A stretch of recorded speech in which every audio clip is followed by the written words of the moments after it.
And don't forget that our coverage of the NHL Draft on WGR is brought to you by Outlet Liquor. When you need to stock up, it's the place to buy a case. What's your outlet?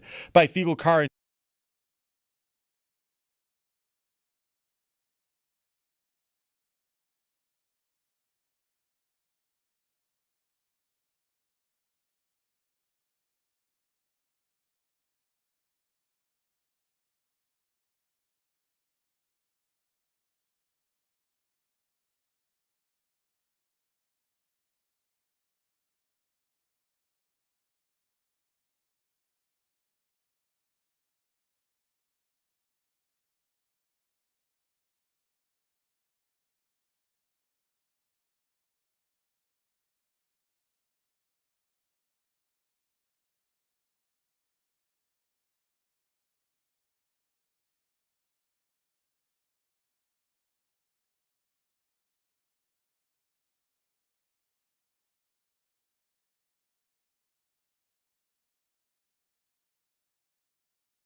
The NHL Draft starts tonight at 7 with the New York Islanders starting things off with the first overall pick. The Buffalo Sabres draft 9th overall as of now. Stay tuned to WGR for the latest on the NHL Draft tonight, with coverage continuing through tomorrow morning at 11 o'clock for rounds 2 through 7. Noah Dobson has been traded to Montreal and signs an 8-year, $9.5 million contract extension. And in return, the Islanders receive left wing Emil Heineman and both of Montreal's first-round picks tonight. John Tavares is staying with the Toronto Maple Leafs with a 4-year, $4.38 million extension. Coverage of the NHL Draft on WGR is brought to you by Outlet Liquor. When you need to stock up, it's the place to buy a case. What's your outlet? And by Fiegel Car and Joyce, your border attorneys, and by Dash's Market, serving Western New York for over 100 years. Shop the family of finer foods. The Yankees host the A's tonight with a 7:05 first pitch, and the Mets at PNC Park with first pitch against the Pirates set for 6:40. The Blue Jays are in Boston taking on the Red Sox with a 7:10 first pitch. The Bisons continue their series at home against Lehigh Valley with a 6:35 first pitch. You can catch all of the action over on our sister station, the Bet 1520. That's your Paddock Chevrolet Sports Update. Paddock Chevrolet, celebrating 90 years of being your hometown dealership. I'm Joe Cali for WGR Sports Radio 550.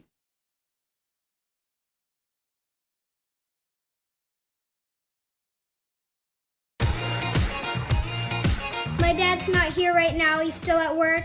So I'm going to blast him. Mike Schopp and the Bulldog. I'm going to see if there's a clean version so that my parents and the people at my school will not get mad at me. We've got the spritzer filled with water, just in case if stuff gets too fire. I'm going to set up the speaker and I'm going to listen to Mike Schopp and the Bulldog. I think this is the best Mike Schopp feature that I've heard in a long time.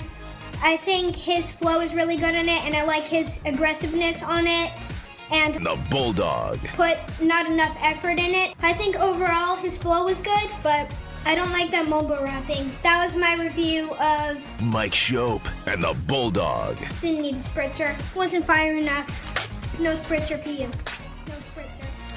You know, I'm happy to say, as a coworker and as his uncle, Joe did a thing there that I always get tripped up by, and it's like the show really needs to get better from here.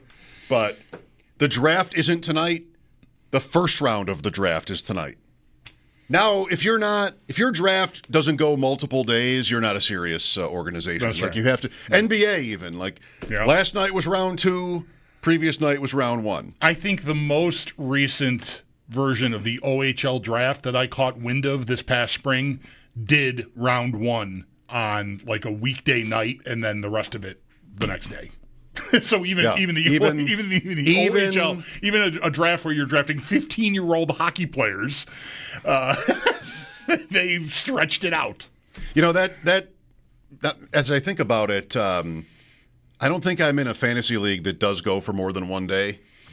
But we have to start incorporating that. What about these ones? A slow draft. Well, a slow draft. That's a different thing. Yeah. No, would that not be cool for like the NFL or like a major league sport if they had an 8-hour clock? That's not going to be easy on TV. But in fantasy, the clock does. Most sites, the clock does stop overnight. So you're not having to sit there at 3 a.m. waiting for the Jaguars to pick. Yeah. It's funny. If you want content, that would stretch out content, but just, the problem is the in-betweens there. That would be funny. That could be tough. Some of these, I'm in one with my friend JD up in Toronto, and this one is going particularly slowly. And, is what it is. It's 8 hours. You just sort of wait. But if everybody knows each other, this is not one of those. Right. If everybody knows each other, where's Greg? He's got an hour and a half left. Does he know? Can somebody find him?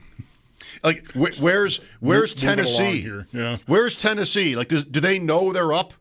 If this were actually how the NFL draft works, right. Does Tennessee know it's actually up? Because it's only 58 minutes. Would a team? I'm sorry, I'm getting a little carried away. But imagine this could actually be possible. In these times where a sports network is willing to cover that continually, 8-hour clocks. The first round goes a week, 2 weeks, whatever that would be. Like, that could happen. But in the way, like, if you have 10 minutes to pick, like now in the first round of the NFL draft, and teams, even though Cam Ward, even though Tennessee knew what it was going to do, did they not use the whole 10 minutes? Like, you sort of just, they tell you, just relax. It's time with your logo on the screen. Your logo. They're talking about you. Nonsense. Would they talk about you for the whole 8 hours? And, right. it's 5 hours and 11 minutes to go here. Seems far-fetched. We don't know where they are. Yeah. But they probably should know that they're up. Yeah. And we'll see what happens. I am excited to find out. I'll be off my bicycle by the time the draft actually begins. Our coverage tonight begins at 7. Tomorrow our coverage starts at 11 a.m., and the first pick of round 2 will be around noon. I think that's the official start time of round 2, and they'll go until round 7 is over. And 2/3 of our draft coverage team is in the control room right now. Your nephew Joe, Zach Jones, our regular producer, and my son Owen, who has...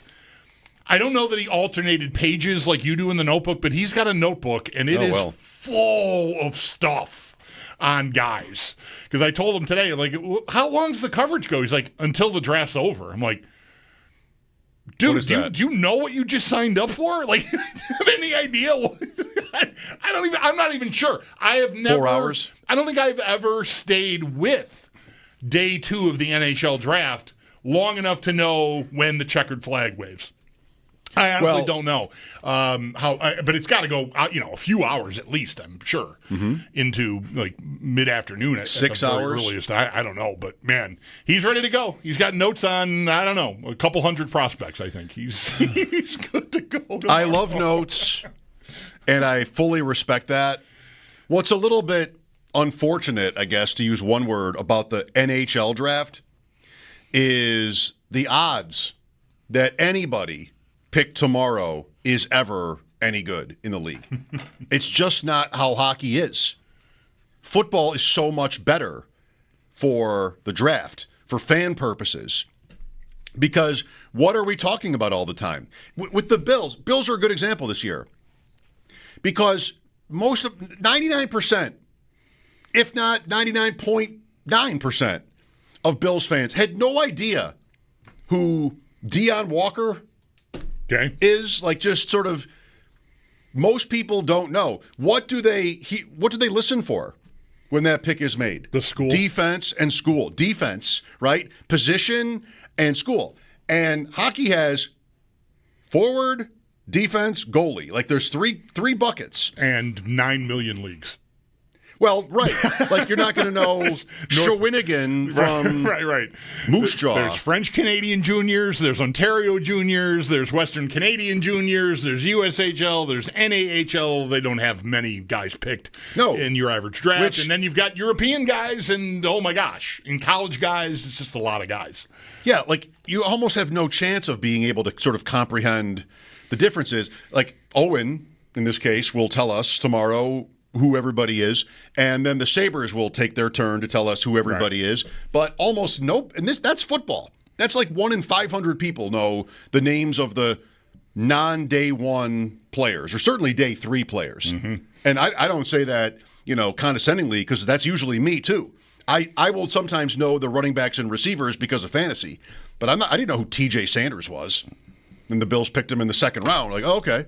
Right? That was a new name for me, I think. If I ever heard his name, it was briefly. It was very weird that his name, he was in the pool of guys, like ranked around the pool of guys that we talked about, but for some reason he just always fell through the cracks. So I don't think his name came up when we talked to Trapasso and did our draft coverage. So it's just kind of funny, looking back at it. I don't know why that was. It just happened that way. And that is, I think, pretty much what usually happens.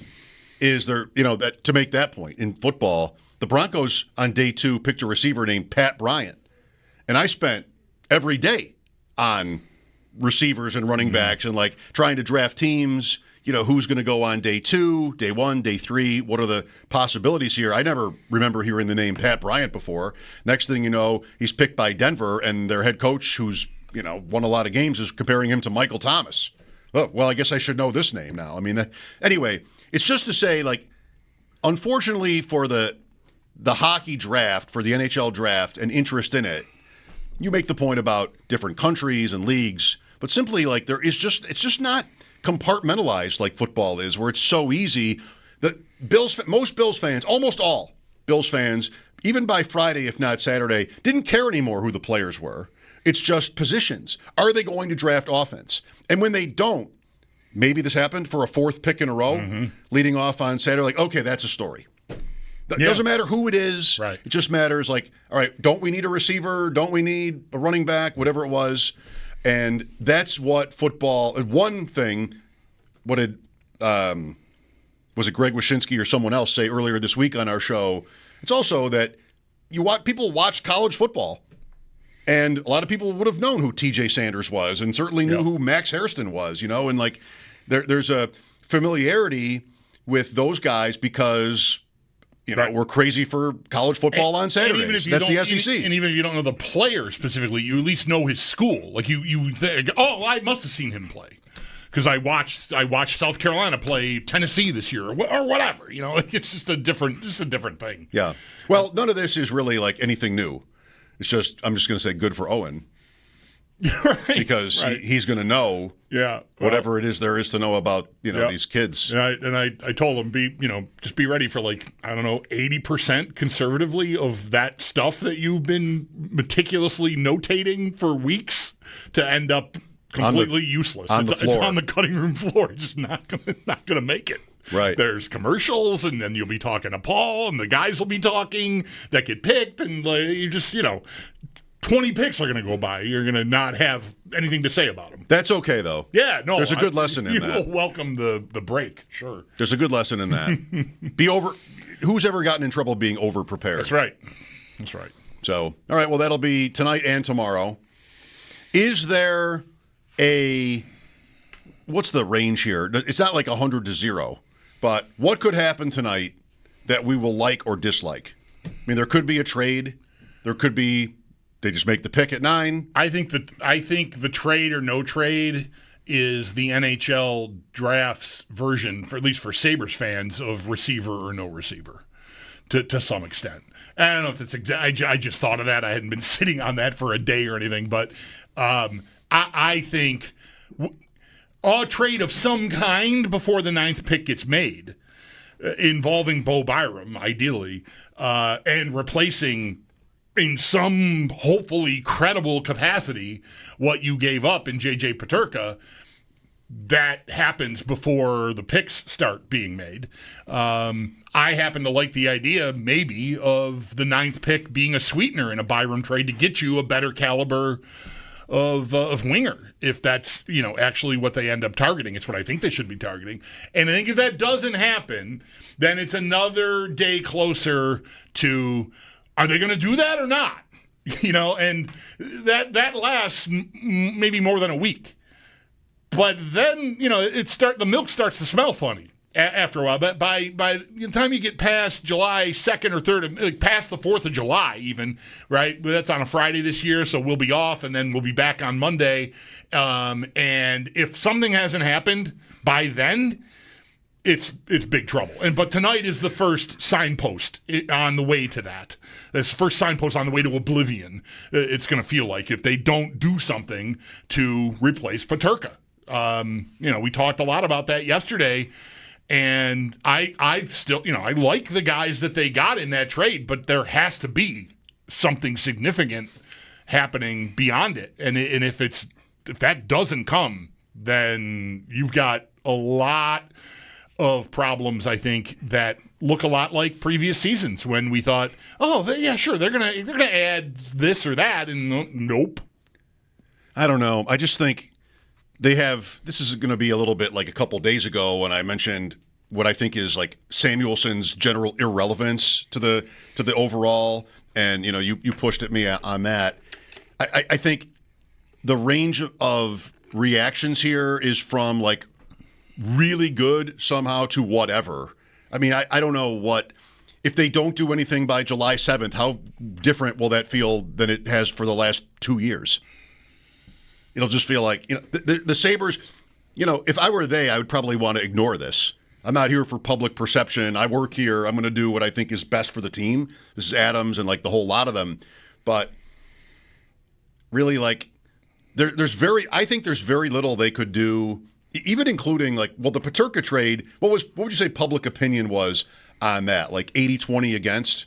Yeah. Because, people are not. Maybe worse. Like, they're not so clued in on what the contract dynamics might be, what the player is saying, what the agent is saying. You and I both on Wednesday, after Kevin Adams, or Tuesday, after Kevin Adams spoke, immediately we're like, he's gone. Yeah. And there should have been no more conversation about that. It was like over because of how he answered the question about Peterka. He answered the question about Peterka by talking about Samuelson. Like, of course he was being traded. So, like, people looked at that, again, I'm talking more casuals, but that's most people, looked at that as, well, he was good and he was traded for people I've never heard of from, apparently, quote, Utah as a team now. And, like, we said yesterday, like, you could defend it, to a point anyway. I don't know. Like, what can they do in the next 2 weeks that will really move the meter? Sign Patrick Kane? Just like what would actually do it? I've decided to fight against any ideas like that. To me, like, just go ahead.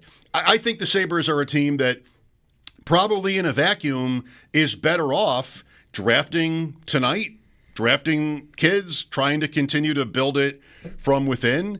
But it mostly seems like the situation that everybody's just so fed up that maybe they almost can't do that. No, it's going to be I think the hardest thing right now for the majority of fans, and certainly the casuals like you're referring to, but I think even, well, the passionates usually are split because they've all got a favorite, right? There's a reason why Marco Rossi being mentioned specifically as an opportunity in a trade for Peterka rankled people so much, and people are so mad because there was a cottage industry in that year's draft when the Sabres took Quinn instead of Rossi that was just up in arms about that it was just an awful decision, and how could you do it? And now here's an opportunity to, I guess, right that wrong in the eyes of those people. And so, like, they're right back to pitchforks and fires, mad like they were on the night of that draft.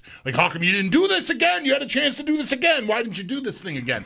So you've always got people who've got their favorites. James Hagens or the kid from the Sioux that I talked about, Brady Martin.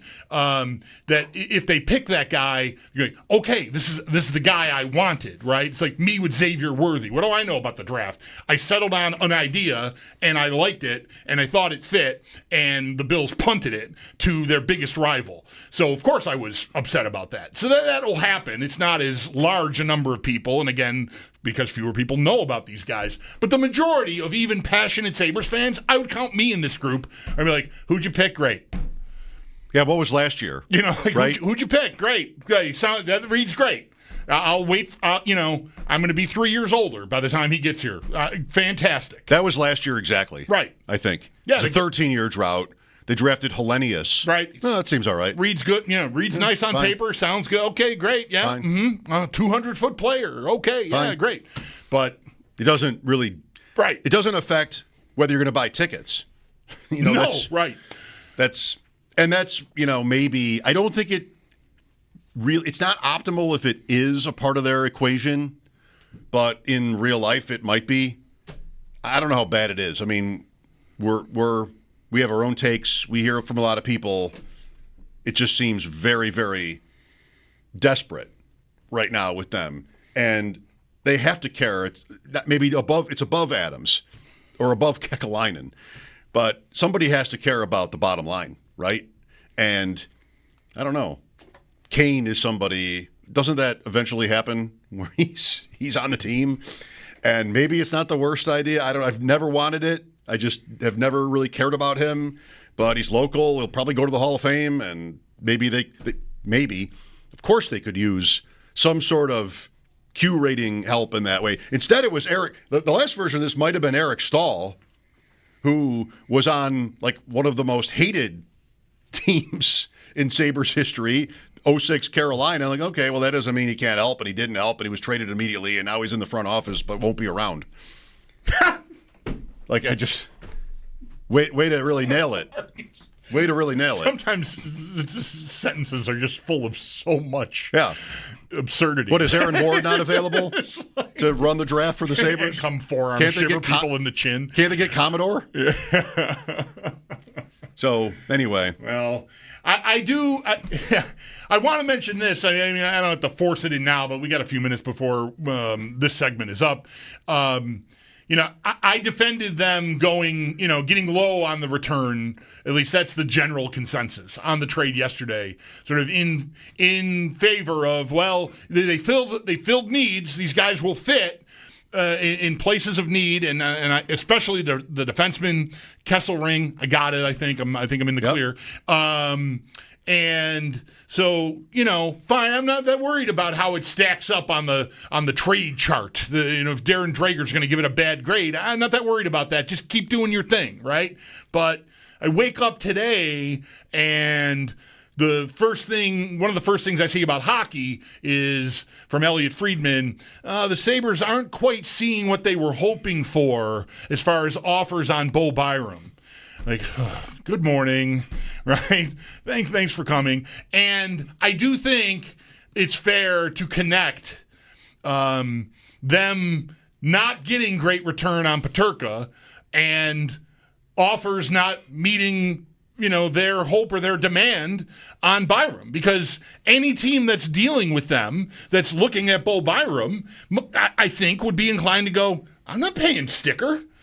You're the Buffalo Sabres. You just gave, you're trading in dimes for nickels over here, and I'm not going to give you dimes for dimes because I don't have to. And so it doesn't have to be right, but it's a reason why you should hold steady maybe on getting fair return, because if you are perceived as being taken advantage of by the league at large, well, guess what? People are going to get in line to try to take advantage of you. And it can be harder to do the things you feel like you need to do with Bo Byram or really anyone else. So that doesn't feel great sitting here today. I mean, we'll see. I still can't fathom. Well, I shouldn't say that. I guess I can fathom a scenario where he's on their team still. I mean, they have his rights, and he does have value, but I certainly hope that they do make a trade with him. I wouldn't be terrified of his going to camp, but I would be terrified of a new contract. And I don't even know if that's something that's in the window. Like a big contract. He'll need a contract. Well, right. But some sort of commitment. Yeah, right. I feel like with Peterka, it's one opinion. It's mostly, I want to say data-driven, but it's one opinion that Peterka is somebody you could invest in. Not a 200-foot player, but has value. If I'm another team, I want no part of Byram. He's Ristolainen. He's exactly what I want to know to avoid. Good face, good name, young, skater, can't play. Just going to get me killed. So it doesn't surprise me if the Sabres can't get real interest in him because, they shouldn't. To me, they shouldn't. I didn't mind him as an idea for Middlestat because he was kind of the same thing to me as a forward, and, let's just find out. But they did find out. And if he wasn't on with Dahlin, he was a disaster. And when he was on with Dahlin, well, why do you need this guy? So it's an absolute no. Would it be like that big of a story if nobody else wanted to pay up for him? No, it shouldn't be. I think it would for this reason. Brandon Montour comes to mind. Like, his numbers were never good here. He leaves here and he becomes like a top pair guy on a Stanley Cup champion. There's I think a pretty good parallel between the style of player both guys are. Great, like you already said it, great skater, puck move. A classic offensive defenseman who's maybe almost definitely problematic in his own end, but in a different system with different support, like forwards even helping. It's not so much the D pair guy. I could see a GM just going, yeah, we can make that work with our team. We've got a group that can support that, and we're gonna make it sing. Well, Montour was a deadline trade by the Sabres, but they got a third. Right? What do they want for Byram? More than a third. Yeah. I like the comparison, too. If I were another team, I'd probably never do it unless it's that kind of price. Third round pick, who cares? Sorry, Owen. But who cares? Sure. Take them. 803-0550. NHL Draft begins tonight. Round 1 from L.A. The Peacock Theater, so Bulldog can't watch it. I don't think that's right. It is the Peacock Theater, but it's on ESPN. Yeah. So you can watch it. Sorry. Just, forced humor. Quote humor. Sam Panayotovich next. Bet Sweats. Mike Schopp and the Bulldog, WGR.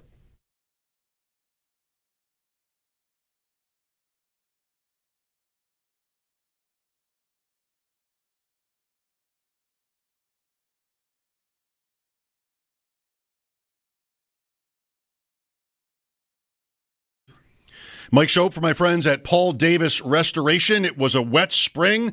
That can mean mold. And it doesn't take much for a small problem in terms of mold to become a big one. Hidden leaks, humidity, past water damage, serious health risks, not to mention the damage to your home. Paul Davis Restoration has been handling mold damage for 60 years. You can't always prevent mold, but you can have a plan for it. Learn more at buffalo.pauldavis.com. They're your best friend on your worst day. Paul Davis Restoration. When things go wrong, they do what's right.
Even when it's late June, perhaps the dead zone of the year on the sports calendar, there's still a lot. One thing, sadly, there isn't, as was announced today, the NFL supplemental draft is no one partook. Is no more, at least for this year. That no one has made a pick, I read, in the supplemental draft since 2019. But, man, Bulldog, the days of the NFL supplemental draft. Steve Walsh, right? Kozar with the Bills involved in the draft picks and stuff, wasn't he? Ooh, I don't remember supplemental that. Steve draft? Walsh, I don't remember Kozar being supplemental draft. It's not to say that I don't trust you. I just don't remember that. Do you really need a supplemental draft? The NFL is saying apparently no. Yeah. We don't really need that. Nobody really uses it. So that's out.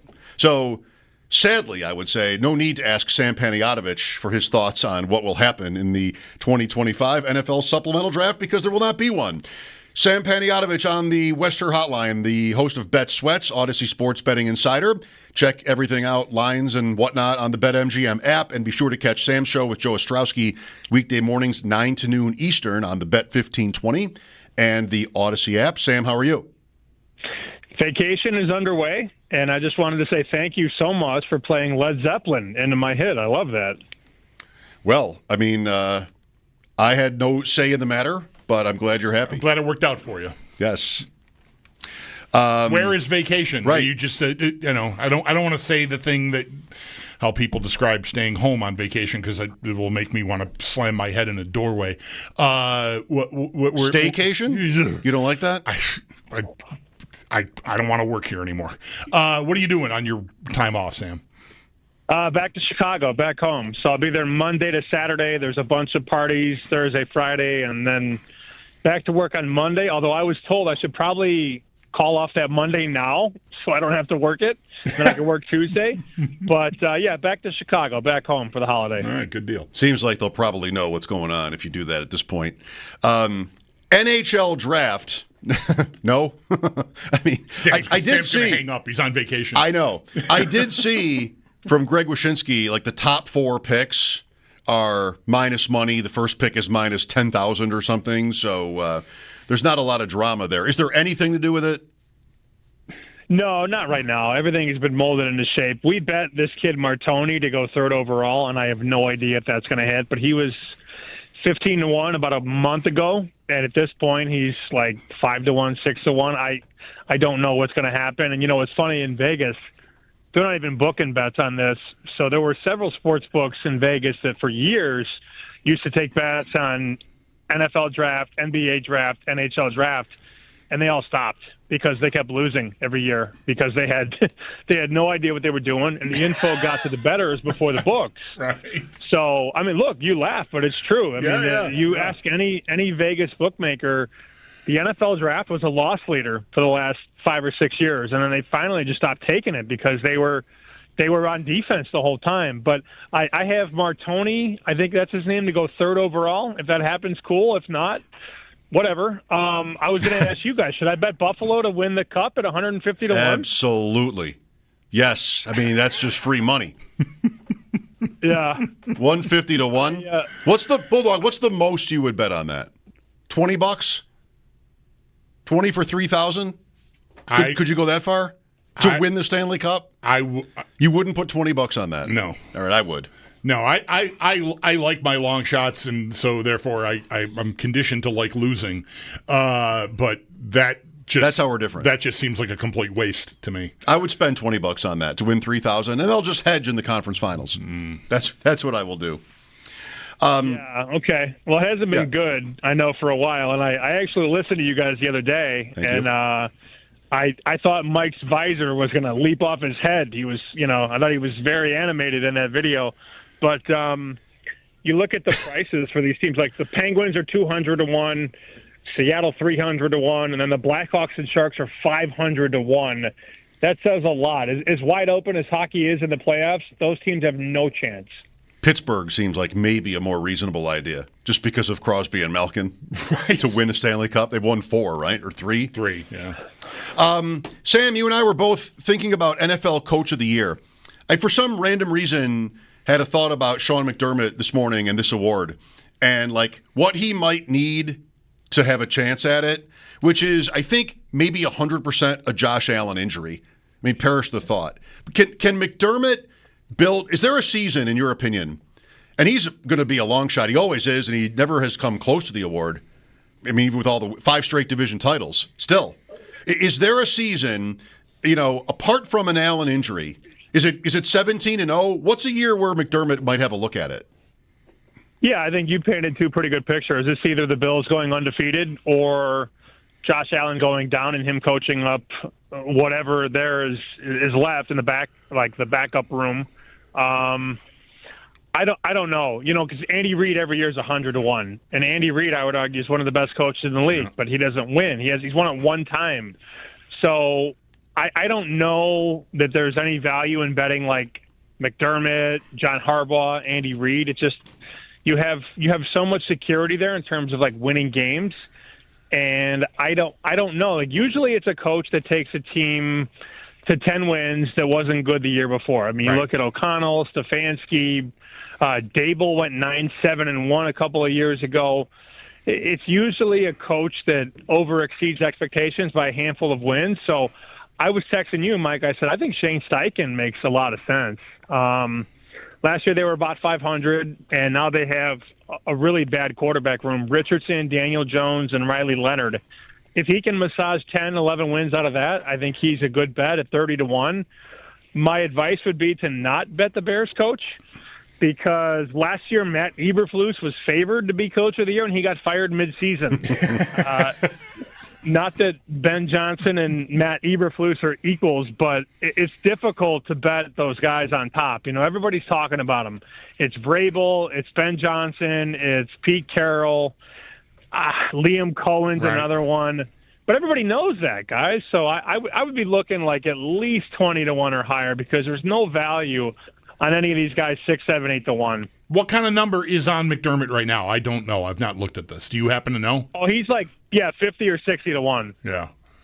I would say on Johnson, there's a, maybe the sucker side of me is like ready to do that. But I think in the year where he might be like sort of a talked about candidate, the better bet is Caleb Williams MVP.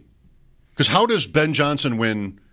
Maybe he wins anyway, bet 6-1, but what's Caleb Williams going to be, 75-1 or something like that? Like if Ben Johnson ends up by Christmas having a look at that award, what's Caleb Williams' season look like?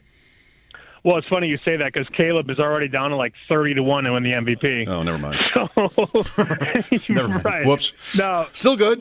Look, relative to Ben Johnson being 6-1 to be coach of the year, I guess there's value, but Caleb Williams should be 100-1 to win the MVP, because he has to outduel Burrow, Lamar, Allen, Mahomes. It's always one of those guys near the top, and it's usually a top-tier quarterback. But I laugh every year, man. I remember one time I was living in Chicago, and I logged into one of my apps, and Mitchell Trubisky was 25-1 to win the MVP, and I thought I would never bet that. And then a couple of years later, Justin Fields was 30-1. Bears fans are monetarily insane. Let's put it that way. I like Lawrence a little bit for a dart throw. Weak division if Houston isn't good, and if Cohen works out, he's got weapons. He's been in the league. If you like his talent, I think he could be interesting there. And Bulldog would never, and I think I would never, but Kyler Murray. I would never go near that, yeah. I mean, weapons, and if you just get a big year. Look, maybe not true of Lamar Jackson, because he had an insane year statistically and still lost. But if Allen and Mahomes put down last year's numbers again, they won't win. Like, forget it. I mean, Allen, first time, Jackson had already won 2, good. Division title. You're not giving Mahomes a 4th MVP off of a year like last year. 3rd, but still, like, no. 3rd, sorry. Okay. And Jackson, I think, there's still that working against him. So if they all have 2 high safeties all day, Sam, if they all have the same year, maybe somebody like Matt Ryan did in his year. Just, weak division, they dominate it. The numbers 40-5 touchdowns to picks. Burrow last year without the terrible defense and the losing, non-playoff season. That I think is the formula. So there's a lot of money on Baker Mayfield for those reasons. Weak division, easy schedule. Ideally, you get Evans and Godwin back. And I understand that. It's fine. But the problem is I'm not betting Baker Mayfield at 40-1. He should be, closer to maybe 80-1. It's a market that gets sort of morphed into shape because you don't want to give anybody away. You don't want to give guys 60, 70, 80-1 away because the liability builds so crazily. And that's not a market I think you can go, deep diving on a lot of times because you have these quarterbacks that are just so bad. Like J.J. McCarthy, for example, he's 100-1. He should be 200-1. He's never played a snap in the NFL. But, people are going to bet him because the Vikings were good last year and O'Connell's a whisper and all that. Right. But a guy who's never taken an NFL snap should not be 100-1 and win the MVP. He should be so much higher. How much variance, if Sam, is because we talk a lot here. You bring up the point, like shop around, right? Don't bet something at 45-1 when you can find it at 65 or 70-1. How much variance in these sorts of award odds is there? Well, it depends on the book, but yeah, there is. I mean, we were talking this morning on the show about Coach of the Year, and there were some guys that were like Sean McVay, for example. I'm kind of crisscrossing awards here, but it's the same principle, right, yeah, Bulldog? You're looking for the best number. So McVay to win Coach of the Year, there's a 15, a 20, a 25, a 30, and a 35. Why would you ever bet the 15 when you could bet the 35 and get an extra $20 on your bet? Mm-hmm. Different books have different liabilities, but that's a perfect example right there. Like Sean McVay, of course he could win Coach of the Year, but there's a huge range, 15, 20, 25, 30, 35. Like, you got to get the best number at all times. This is funny because I listened to the Establish the Run guys, Evan Silva, and Levitan, the host of that show, is often like tweaking him. Like, it's how he'll give the speech on every episode about how important it is to price shop. But Evan, who's a little older, would be like, I would never. I'm just too old for that. I'm not. and that's so. I think that's Bulldog. Respectfully, like you've got. Plus, they're a sponsor, a client of yours. I have a relationship. You're not. He is not opening new apps. He's not learning new streets. Right. No. I'm pretty sure he is not learning new streets. No, I'm affiliated. Yeah, he's just going to do what FanDuel says. They're not sponsoring my ride for Roswell tomorrow, but still, we're in bed together. We have 2 minutes or less with Sam Panayotovich. Cooper Flagg, minus 250, NBA Rookie of the Year. Does that smell good or no? He probably wins, but I also have no interest in laying 225, 250. I think there are two guys that come to mind. Dylan Harper's, you could find 15-1. Son of Ron Harper, of course, longtime Cav, longtime Bull, won a bunch of rings in the NBA. I think he's built, that smooth lefty from Rutgers is built for the professional game. And some people don't believe in it because you have some bodies in front of him. You got Castle, you got, De'Aaron Fox. So there are some bodies there at the guard position, but he might just blow right by both of them. So that would be a guy I would look at, 15-1, Dylan Harper. And then, look, I like this kid Knipple, which kind of kills me to say out loud because I had Duke, as you guys know, to win the title. And I was dying at Jay Billis during the draft. Oh, all these Duke kids have ice water in their veins. Yeah, that's why they blew a 14-point lead in the Final Four, right, with 3 top 10 picks. But Knipple he's built for the game. He's a spot-up guy, moves without the ball, decent defender. He's 30-1. So if I had $100 right now, I'd go 50 on Dylan Harper and 50 on Con Knipple, Rookie of the Year. Love it. Have a great vacation. Happy 4th. If we don't talk to you next week, if we can work it out, great. All right, boys. See ya. Sam Panayotovich, Bet Sweats, weekday mornings, headed to Chicago. It's going to be hot there, I'll bet. It's hot. Everywhere but Miami. What the hell? What the hell? Insider calls are presented by BetMGM. Who decided this? For all your betting needs, check out the fairly newly rebranded BetMGM network on the Odyssey app. I need a new copy for Sam. Do you know anyone? Need new copy for Sam. Brayton Wilson will join us at 4. Don't need new copy for Brayton. He'll come up. He'll join in and talk to us about the draft tonight. Who are the names to know? 1, 2, 3 overall. I think maybe Sam's in bad with his bet at the 3rd overall. The guy I have is minus 350 is named Anton Frondell. Not whoever Sam said. And we'll see what Brayton thinks the Sabres could or should do tonight. That'll be coming up in just over 15 minutes. Mike Schopp and the Bulldog here, WGR.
A nice enough day so far.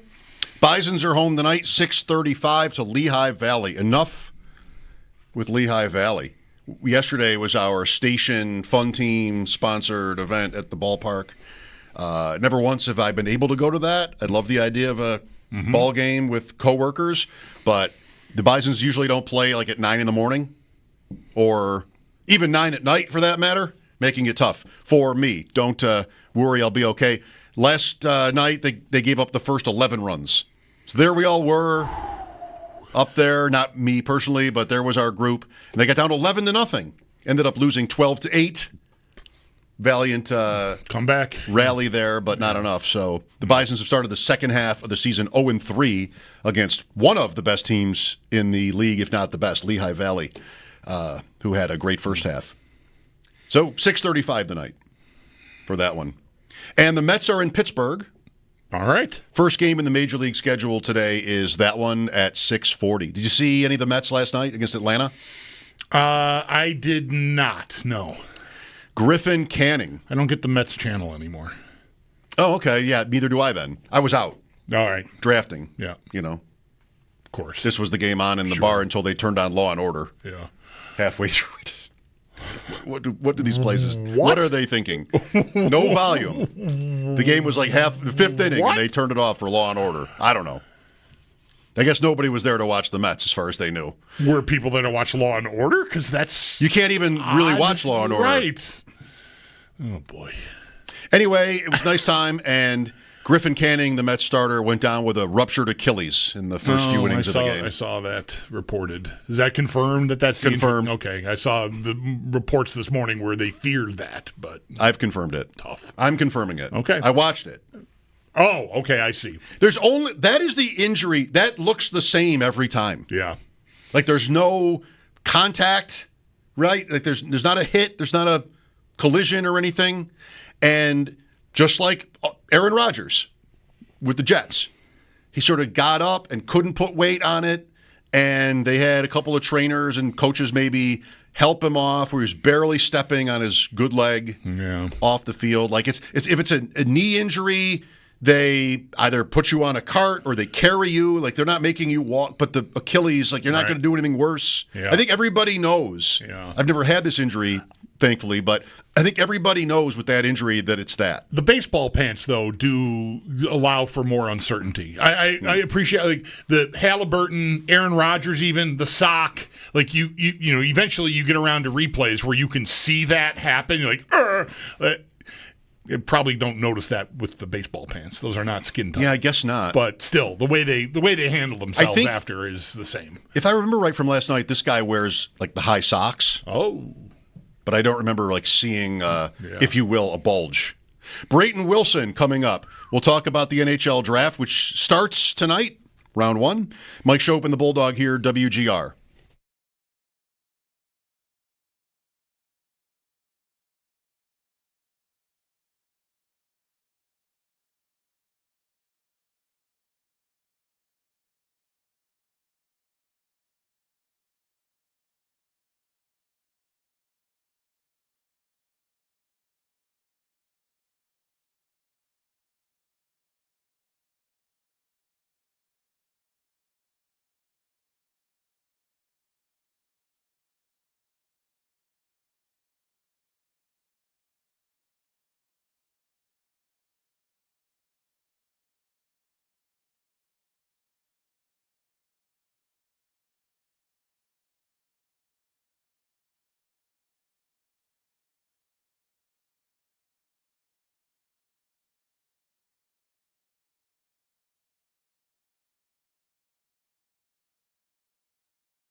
We've been living in sin so long, all the feels are gone.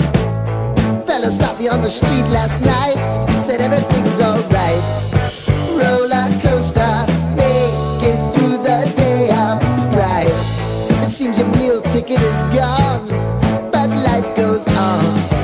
I could never imagine something better. Yeah, right. Now you're cooking on high heat in the middle of the street. Roller coaster, take me to a better time.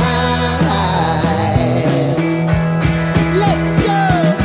All sing your high line with the roller coaster of life. Yeah. It's time to all choose your timeline on the roller coaster of life.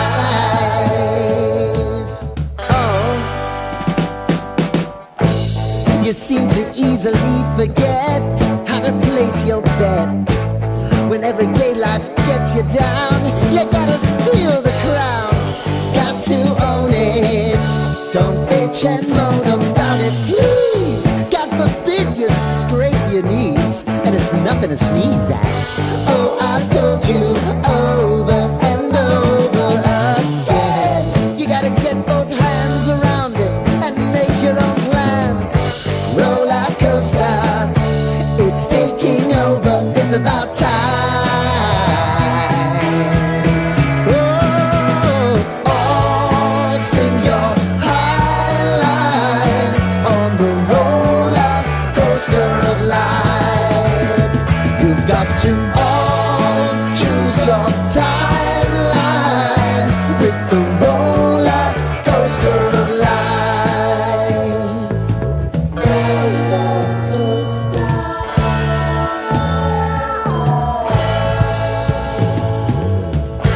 I want to go down the rabbit hole, down the rabbit hole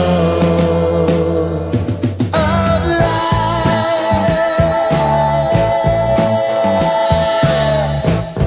And now it's about to leave. Oh, roller coaster.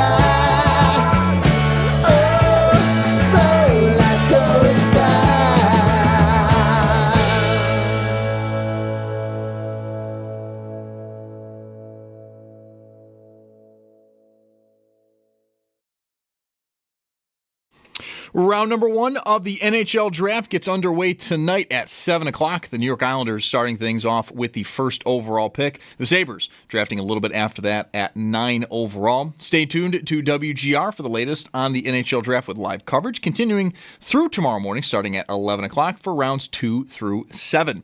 Did get a lot of action in the early afternoon today. Noah Dobson being traded to Montreal. He signs an 8-year, $9.5 million contract extension with the Canadiens. In return, the Islanders do receive left wing Emil Henneman and both of Montreal's first-round picks tonight. Columbus is acquiring forward Charlie Coyle from Colorado, though compensation for that has not yet been reported. And then we did have a contract extension as John Tavares. He's staying with Toronto, 4-year, $4.38 million per year extension. And coverage of the NHL Draft on WGR, it is brought to you by Outlet Liquor. When you need to stock up, it's the place to buy a case. What's your outlet? By Fiegel Car and Joyce Shore Border Attorneys, and by Dash's, a market serving Western New York for over 100 years. Shop the family of finer foods.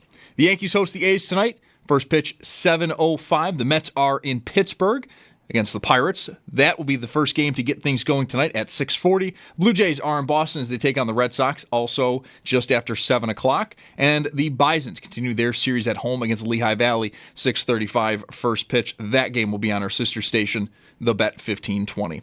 That's your Paddock Chevrolet Sports Update. Paddock Chevrolet celebrating 90 years of being your hometown dealership. I'm Zach Jones for WGR Sports Radio 550.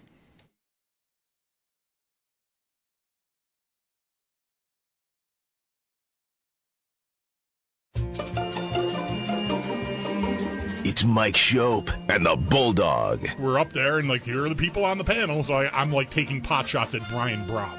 because that's what he came to Buffalo for. It's Mike Schopp You literally told E.J. Manuel to his face that he sucked. and the Bulldog. I was proud of you because I feel like that's what you're there for. It's Mike Schopp and the Bulldog I know. I couldn't, though. I couldn't. I'm better than you. on WGR Sports Radio 550. One thing of many you've got to respect about our next guest in studio, Brayton Wilson. You know what, Bulldog?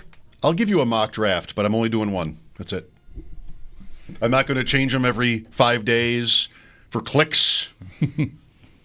I'm just not going to do that. I'm not going to tell you who I think the first pick is, that I know he won't be, and then come back a week later with, all right, I changed.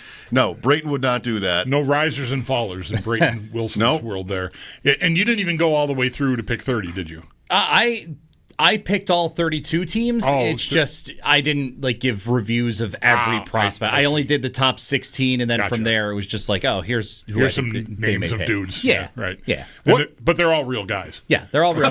They're all real. It was funny because it'd be a good bit to just squeeze in somebody who's totally made up and see if anybody notices. Right. So back when the World Juniors was going on, Germany announced their team, and one of the Sabres prospects is Norwin Panoka, and I tweeted that out. Jeremy comes over to me. I'm sitting at the cubicle over in the newsroom over there, and he's just like, that player's not real. I'm like, yes, he is. He's a real player. He's like, no, he's not. It's just, John McEntee may or may not have been the 5th overall pick in my 2006 NFL mock draft. Can't say for sure. It's too long ago. Luckily, there's no record of it. So, where are the tiers for you in this first round? Top tier is 2 guys. I want to say 2 guys. Yeah. Maybe? Right? Yeah. Yep. Misa and Schaefer. Yep, right? that's right. And then after that, it's probably, pick 3 through 10, where that next tier is for me. And then from there, it's probably pick 11 to, I'd say, 21. And then from there, it's kind of just a hodgepodge of everybody else from, 22 to 200. The second round. Yeah. 22 to 50 or something like that. Yeah. Well, that doesn't sound so bad if you're not. ninth. No, it really isn't. The Sabres are in a decent spot. I talked to a couple of different draft people throughout the past couple of weeks, just asking what do you think? Should the Sabres look to trade out of there? And some of them said, yeah, they probably should look to trade out of there, but the likelihood of doing that is not great. The last time they traded out of, a team traded out of the top 10 was when the Senators traded a first-round pick for Alex DeBrincat, I think. And that was a few years ago. So it's more difficult to do that because teams are less they're less likely to trade them. They don't want to trade that pick, but this year it seems like there's a mixed bag of people saying, yeah, no, it's more likely it's going to happen this year, or it's possible, but we'll see. Yeah, I think that can be more likely if you have a bigger top tier. Right, if there's, whoever's going to be the first guy might be the first guy, but if 2 through 10 are sort of a hodgepodge, then somebody might have a favorite guy and they want to come up and get him or whatever. But because I'm thinking about the idea of trading down, it just seems hard in a year where there isn't. It's not that lucrative, right? Why would somebody at 12 want to get up to 9? It just doesn't seem very likely. Yeah, and we're seeing that a little bit right now with a team like the Islanders who, by all indications, they want to go up and they want to get James Higgins. He's a Long Island kid. They want to make a statement in terms of, kind of telling the fans, hey, this is what we've got in mind for trying to do this rebuild that we want to do. That you fired Lou Lamoriello or didn't bring him back because of his contract or whatnot. But Matthew Darche is trying to make a statement here, and ownership really wants to bring the hometown kid in. They're going to pick number 1. They're probably going to pick Matthew Schaefer. I can't imagine they're going to pick anyone different. But the trade of Noah Dobson today, I think, is a strong indication that they're looking to take the 2 picks they got from Montreal this year, package that somehow, some way to get up into a top 5, even top 6 position to go get James Higgins and bring him in. It's enticing for sure. I've not seen the details on that trade yet. Are one of those picks is this year, and is the other one? They're both this year. They're both this year. Montreal. Wow. So the Canadians give up their original own pick to the Flames, but the Flames traded. Either way, they had back-to-back picks, 16, Right. 17. Okay, great. The one is theirs, 17 is theirs. The one they got from Calgary is 16. So they had back-to-back.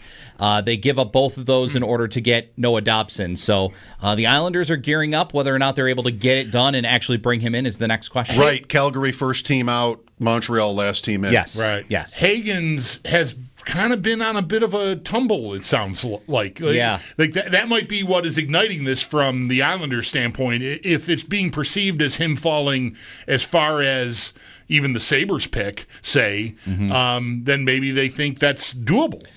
And it's a bit surprising to me to see the fall that James Hagens had. And I think it's solely just because his freshman year of college, he didn't get off to a great start. And then it seemed like people just kind of wrote him off, just like, well, look at all the other prospects that are doing really well. Like, they got to go up and be the talk of the town. Whereas Hagens, yeah, he showed some upside, didn't get off to the best start, and he had a great World Juniors with Team USA, helping them go back-to-back of the World Juniors for gold medals. Like, he's a really stout playmaking sort of prospect. Yeah, he's only 5'11" and maybe 175 pounds soaking wet, but there's a lot of room for him to be able to continue his growth and development at Boston College. They still got a good program, even though he lost both of his line mates to the NHL this upcoming year, but he's still incredibly gifted with his playmaking, his vision on the ice. He should be a guy, at least in my mind, that's a top 5 pick, even a top 3 pick. But, there are going to be teams that think, this guy, like a Caleb Desnoyers, he's a bit more sexier right now. He's a good two-way playmaking type of guy. Hagens maybe doesn't have the necessary two-way play right now. But feels to me like the Florida effect. And maybe this can get overstated, but the heavy game, right? The bigger, tougher. Everybody wants to find a Matthew Tkachuk, right? So I think that's where a guy like Brady Martin from Sault Ste. Marie sort of comes to mind as someone who maybe he and Hagens are sort of swapping spots because Hagens is 5'11", sounds like a Sabre draft pick, right? Right. Like undersized, playmaker, good skater, not worried about, him getting bounced around because he's just so talented. And that, I think, is sort of fading in the league right now. And in vogue is like, give me a guy who's kind of mean and tough, and of course, I need skill. I need some talent to go with it, and that's Brady Martin, right? I got a guy that is his elbows are gonna be up, right. And he's got a little more size and beef there. And I think the league is reacting, to what the finals look like, or really what the playoffs have looked like. It's always a copycat league. Right. Anytime that the Stanley Cup winner is out there and they play really well in the playoffs, every other general manager in the league looks to that Stanley Cup winner or even the Stanley Cup runner-up, and it's just like, how do we replicate that on the ice? How do we get that same style of play to come into factor with our team?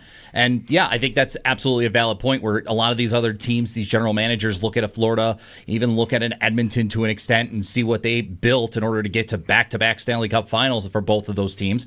And they're like, okay, what does it take to get a guy like this, develop him, and get the most out of him once he hits the NHL level? The Sabres just need a team to win the Cup that's kind of, easily pushed around, has a terrible power play and shaky goaltending. Then they would know that not have to do anything. We're all set. We're next. Brayton Wilson in studio. Brady Martin. Yes. Sioux Greyhounds, your pick in your mock draft at WGR550.com to the Sabres at 9. We talked to Scott Wheeler from The Athletic recently. He also mentioned this player. I was at a Sabres-Panthers game in Florida. I mentioned this game recently because of the parking situation back in 2007. Conklin was in goal. My only time being in that arena. This player, Martin, was born the next day. The weird things you think about. I believe the next day. Well, I already sort of teed you up on him already by bringing him up here. So, what's the appeal is he's kind of the whole package. Yeah. He's just a big giant wrecking ball. That's the best way I describe him. That's the opening sentence I think I had in my profile of him at the website. He's just a guy that he's not super flashy right now, but he's got the potential to become something way more than he's already projected to be. He goes in and does the dirty work everywhere, and he does it almost with reckless abandon, where he'll put his head down, go into the boards, run you in there, make sure you know that he's coming for you, and then he'll immediately go to the net and find open space and put the puck in the back of the net. He just is relentless in every aspect of the game, both ends of the ice. He's really solid. I think just the thing about him that doesn't have him higher, maybe up, is just the fact that he's not a super skilled guy. He's not a guy that kind of just wows you with his pure talent. Right. He's just a hardworking kid. He's a farm boy growing up in Canada. He is a guy that knows how to put the work in and knows what it takes to put the work in order to succeed at the best levels that you can possibly get to. And that's what I think a lot of teams see as appealing with him, which is why if he's available at 9 for the Sabres, great. But I could see him easily going higher than that. Yeah, I feel like a month ago, I think he was, almost in the teens, and Hagens was like in the top 5, and now I'm seeing them kind of, not exactly flip, but I'm seeing Martin ahead of Hagens. Yeah. As we get close to draft night. It is amazing, too, because going back to Hagens a little bit, I've seen a couple of mocks and other people talk of just like, James Hagens could fall down the board. How far he falls, we don't know. But if he gets to Buffalo at 9, I'd be intrigued in terms of, because he is so talented with the puck and the way that he sees, and he's got eyes in the back of his head sometimes. On a rush, he could be totally looking off that player, know exactly where he is, and just no-look pass over to him to get a scoring chance on net. I'm interested to see where a guy like him, or even a guy like Porter Martone, another guy that has been talked about as a player that has been falling down draft boards. Why? I don't know. Yeah. We are in New York. Yeah, it's true. Long Island, if they can't pull it off, we are in New York, Bulldog. Yeah. Tell them. Do they have palm trees in Long Island? What? So, not real ones. This is probably unlikely to happen, but if we had a scenario where Hagens falls and Martin is still there, and you're sitting at 9, I mean, how tough a call is that? It's pretty tough. It's pretty tough. I mean, for me, Hagens sounds more like what they've drafted the last few years. Yes, and Hagens is a guy that has the potential to actually be a number 1 center in this league. Right. With the skill, with the talent that he has. If he bulks up and can be physically just able to compete with the talent that he's also on the ice with, he has the potential to be a number 1 center in this league. And if I'm the Sabres sitting there, I absolutely am jumping to that opportunity. Brady Martin, I think he could be a really nice middle 6 piece at best. Maybe peaking at second line winger, yes, I know people want to throw, and I don't like throwing comparisons of players around and just like saying like, oh, this guy reminds me of this. But like a lot of people say, oh, that Brady Martin at the top level could be the next Brad Marchand. And to me, okay, cool, that's awesome. But to me, if James Hagens is there or even a Porter Martone is there, both of those guys I feel have way more higher upside at the next level, and I think for what the Sabres need, they need that high-end talent. Who are some other ideas, guys that could be in the region of 9 if the Sabres just stay put and make the pick? Martin isn't there, Hagens goes earlier, whatever. Who are some other ideas of guys that could be in that neighborhood? So in my mock draft, I have Radim Murka going 8 to Seattle. Yeah. If he honestly was there, given the different circumstances or whatnot, he'd probably be my pick. 6'6", 216 pounds of a defenseman, Czech-born defenseman, just a huge guy, skates really, really well, has got really good long reach. Maybe not the most offensive guy, but he's certainly somebody that could be a top 4 defenseman in this league if he develops really well. He actually, I mean, given the way that the Czech defensive group and just in the pure bigger scope of it, if he develops well, he might be the best Czech-born defenseman that's in the league at some point down the road. He's a guy that absolutely, given the right shot defenseman, a lot of teams are clamoring for those type of players. Why not? A couple of forwards I'm interested in. Go ahead, Mike. Why not might be that they just made this move yesterday. They did, or Wednesday night. And I know in the NHL draft, you really shouldn't probably draft for need, if any, in any draft. Right. But they've poured so much into defense. They've traded away goals. If optics mean anything here, drafting a defenseman at 9 would not be popular, I think. I can understand that. Given and just like what we talked about, given the needs of what the team needs, especially if a guy like Hagens is there or Porter Martone.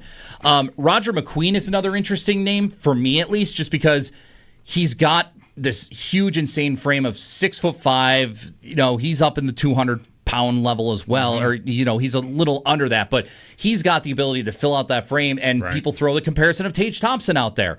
Problem with him is like Caden Lindstrom last year, where he dealt with some significant back injuries, lower back injuries that have plagued him not only this season, but dating back to last season too.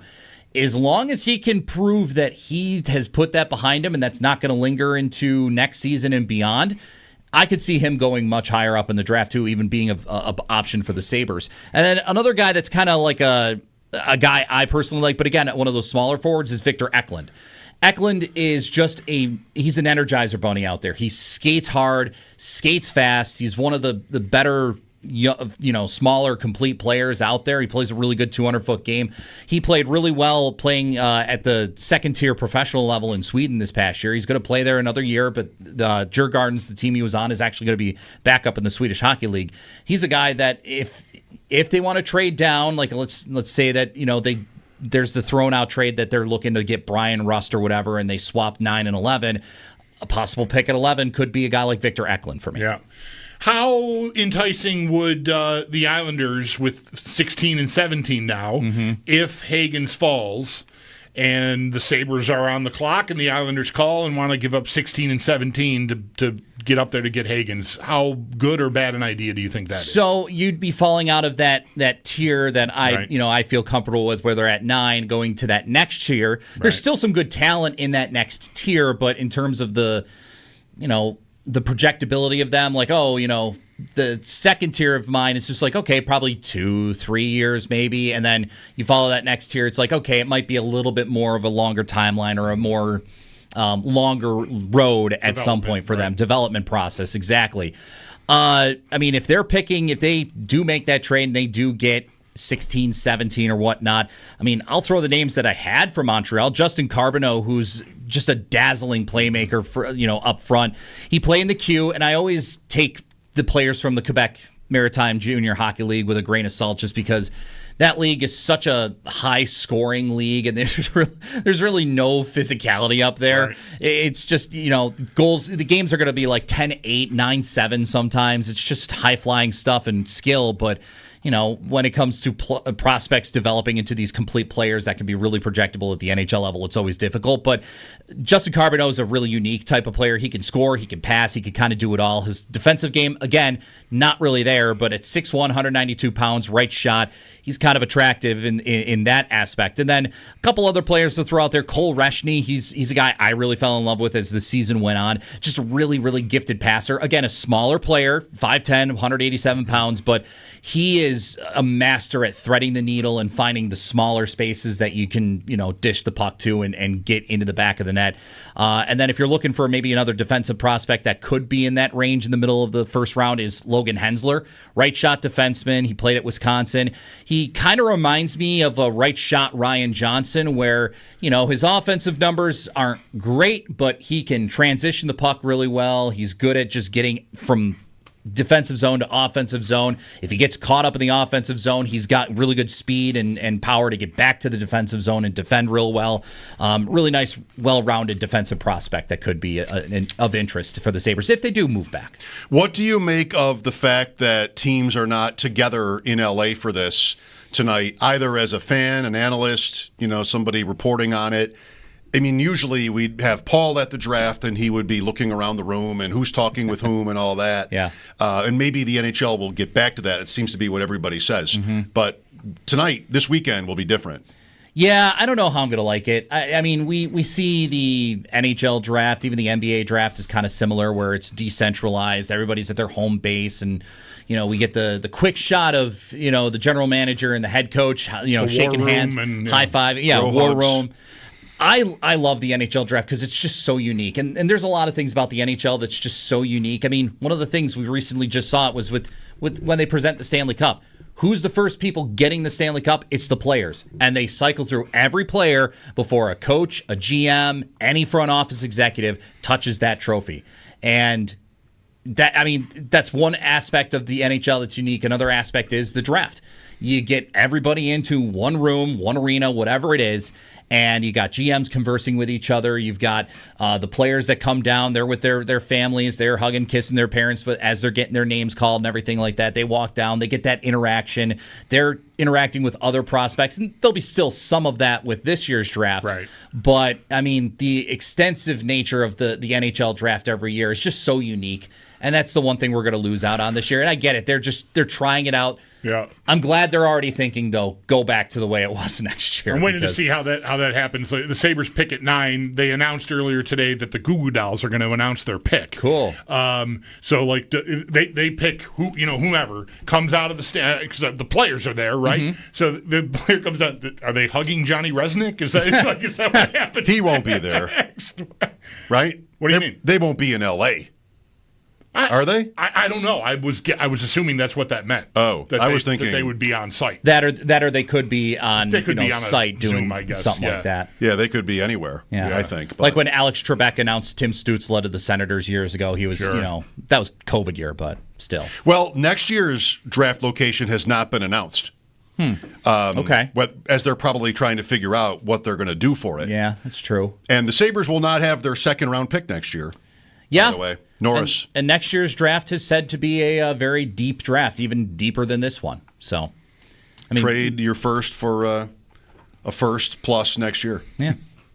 Could the Sabres do that? Do they have to make this pick? Does everybody want them not to? Does everybody want them to trade it for somebody they've heard of? Yeah. I mean, I think the overwhelming sense is they don't want the team to make this pick, but, at this point, I don't see them trading out of it. I don't see them making any other sort of move that's going to deter them from picking at 9. Sources close to the Goo Goo Dolls indicate to me that they are currently rehearsing in Los Angeles. So I think it's probably pretty likely that I guess they could be on from by Zoom from their rehearsal spot. That's what I would think. They're not Celine Dion.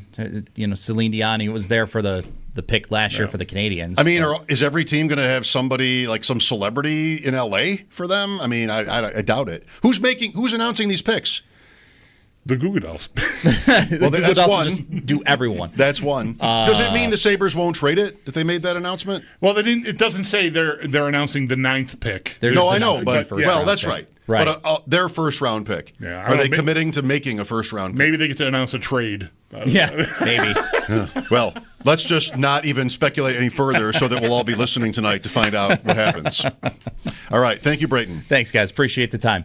Brayton Wilson's mock draft is up at WGR550.com. You can read a lot about the prospects, one of whom probably will end up as a Sabre, whether he likes it or not, by the end of the night. 803-0550 for your calls. Mike Schopp and the Bulldog on this hot Friday afternoon. We'll be right back. This is WGR.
Of the NHL Draft starts tonight at 7 p.m. The New York Islanders will get things underway with the first overall pick, and the Sabres, they are expected to pick a little bit later on in the evening at 9 overall. Stay tuned to WGR for the latest on NHL Draft live coverage, as it'll continue through tomorrow morning, starting at 11 a.m. for rounds 2 through 7. Before the draft, though, we got a number of deals coming down the pipe. Noah Dobson being traded to Montreal. He signs an 8-year, $9.5 million contract extension with the Canadiens. And in the return, the Islanders receive left wing Emil Heineman and both of Montreal's first-round picks tonight. While Columbus, they are acquiring forwards Charlie Coyle and Miles Wood from Colorado for a third-round pick in this year's draft, a 2027 second, and prospect Gavin Brindley. Coverage of the NHL Draft on WGR is brought to you by Outlet Liquor. When you need to stock up, it's the place to buy a case. What's your outlet? By Figo Car and Joyce, your border attorneys, and by Dash's Market, serving Western New York for over 100 years. Shop the family of finer foods. And in baseball, the Bisons, they continue their series at home against Lehigh Valley. First pitch at 6:35, and you can listen to that game over on our sister station, the Bet 1520. It's your Paddock Chevrolet Sports Headlines. Paddock Chevrolet, celebrating 90 years of being your hometown dealership. I'm Zach Jones for WGR Sports Radio 550.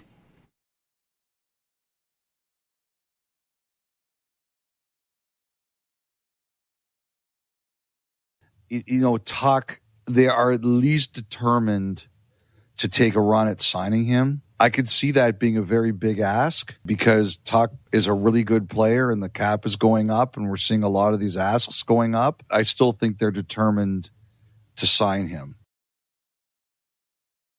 Hopefully, Elliot Friedman right there is speaking of the Sabres. I'm sure he is. What Alex Tuck might be worth now. Certainty with the cap and a new CBA, too. Like, it's weird for hockey to be so locked in here. But there is some certainty. Am I being overly nervous if the way that that's phrased, the way that that's worded, sort of shook me a little this morning? At least trying to take a run at it. Yeah, I don't know. That just worried me. I don't know. I didn't like how that sounded. I can live with it. I mean, I like him maybe as much as you do, but the best case scenario for that is years of misery. At the end. Yep. Yeah. Like if they feel like they need to spend up for him at his age, it's Oposo. Maybe he lasts more than a month, unlike Oposo, like being actually valuable. Mm-hmm. But that was 7 years of, we have to play this guy because we're paying him this and he's bad. I mean, just what a disaster. So I'm not making any assumptions about Tuck other than by the end of his contract, he won't be, worth it. If it's an 8-year deal, which, probably by the midpoint. Right. He's not worth it. Right. But, are the Sabres so disadvantaged that they feel like that's just necessary to do? I don't know. It doesn't shake me to think that he might not be kept. Because I think if you could turn him into someone 5 years younger that is close to the same player, you would do it. And that's just me as somebody that is not attached to anyone here. Yeah. Maybe, right? I know the story and I like the player, but this is what we were told the morning guys were saying the other day. Trade anybody you want. I mean, make it good. Make it believe. Yeah. Maybe for once, unlike the Utah trade, and I'm not meaning this as a criticism, but in general, trade for somebody that we can be excited about. Yeah. Maybe. Is that possible? I want to try to take a run at answering your questions. Are they so disadvantaged as to have to overpay him? Yes. Yes, I think they absolutely are. I said earlier this week, and I wasn't just trying to be dramatic, if he wants, if he doesn't want to work with them, even, if it's got to be the max, and they're going to balk at that, and they lose the face of wants to be here, see it through, all that stuff, grew up with an Afinogenov jersey in his closet, turn the lights out. You just cannot continue to have any, I mean, they barely have credibility as it is. I just feel like that would be symbolically, there is a point, I guess what I'm telling you is, I'm willing to eat it for half of that contract just to avoid that. Try to fix this before it becomes a problem that he's not here and you have another top 6 forward to replace. They tried to turn Dylan Cousins into something, and literally the whole production of the 2025-26 season might depend on Josh Norris playing 75 games. Like, he's getting $8.5 million. He's their number one center. That has to work. So trading Tuck for someone who's Tuck but younger, I don't even know if that's realistic, because the inheriting team is then going to have to pay Alex Tuck what he's worth. And we'll have the same problem the Sabres may have doing that with the long-range vision of it. And I don't know that I'm ready to trust them to even make a deal that would get them that guy that doesn't have a bunch of disclaimers on, he's had 3 shoulder surgeries or whatever. So, yeah, Tuck might be in the most blank check position a hockey player has ever been in. Well, he's not that good, Like, just, you wanted the Sabres to show some pride when it came to Peterka. Like, keep your dignity. Mm-hmm. How about no? You want to move, you're not happy, you're 23, shut up. How about no? Can't that apply here? He's good, but we're not treating you like you're going to the Hall of Fame. And we have to pay you top dollar just because no one else will play here, or whatever the numerous points might be in that argument. I don't know. I'm not going to campaign for it. I just know that the way I feel as a fan, I'm indifferent. I'm largely indifferent. Can you be large? Can you be some percentage less than 100 indifferent? Whatever that is, whatever that word would be. That's how I feel about it. That's how I feel about everybody over there. I think you can't name for me a move that would really upset me or whatever, something more dramatic than that is. If they traded Dahlin for a draft pick, obviously that's insane. That won't happen, right? That won't happen, so that would upset me. But any sort of realistic, bigger version of Peterka, someone more established that, you just, for whatever reason, thought you were better off without. It's not like that anymore for me. Well, you're talking, I think, common sense, and I don't know if it applies. Yeah, that's the question. And that's not even like really. It is it's a shot at the organization, but the position that they're in, I don't think they have the luxury of being able to treat Alex Tuck objectively and fairly from a pros and cons, right? A cost benefit analysis. It's just, you're good right now, and you're from here, kind of, and you're really emblematic of a program that we've been selling, not to great reviews, of course, but still, I just think they can't afford to not re-sign him. So it probably, I'm bracing for it to be an onerous contract. I think there's almost no way it won't be. Unless he is just agreeable to, something less. Something shorter. Yeah, something shorter. Maybe shorter for bigger money. Yeah, fine. But, are they...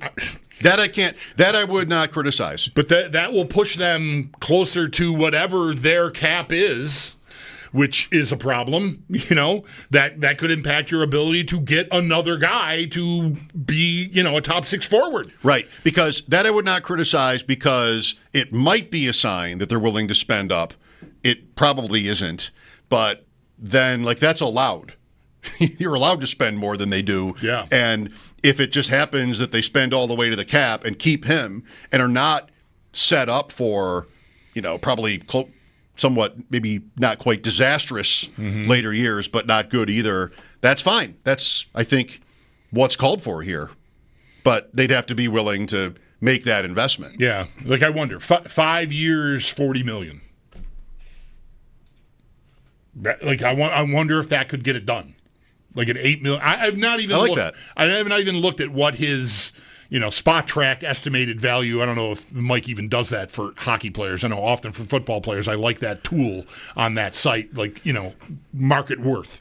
But So but 30 goal scorer, good two-way player, got Selke votes. That's probably an $8 million hockey player objectively in the league now. Fine. So I'm okay there, I think. Tony's with us. Hi, Tony.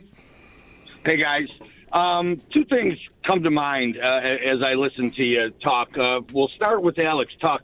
I'm just kicking that can down the road 100%. I'm not going to feel, obligated for the extension because of, losing him for nothing.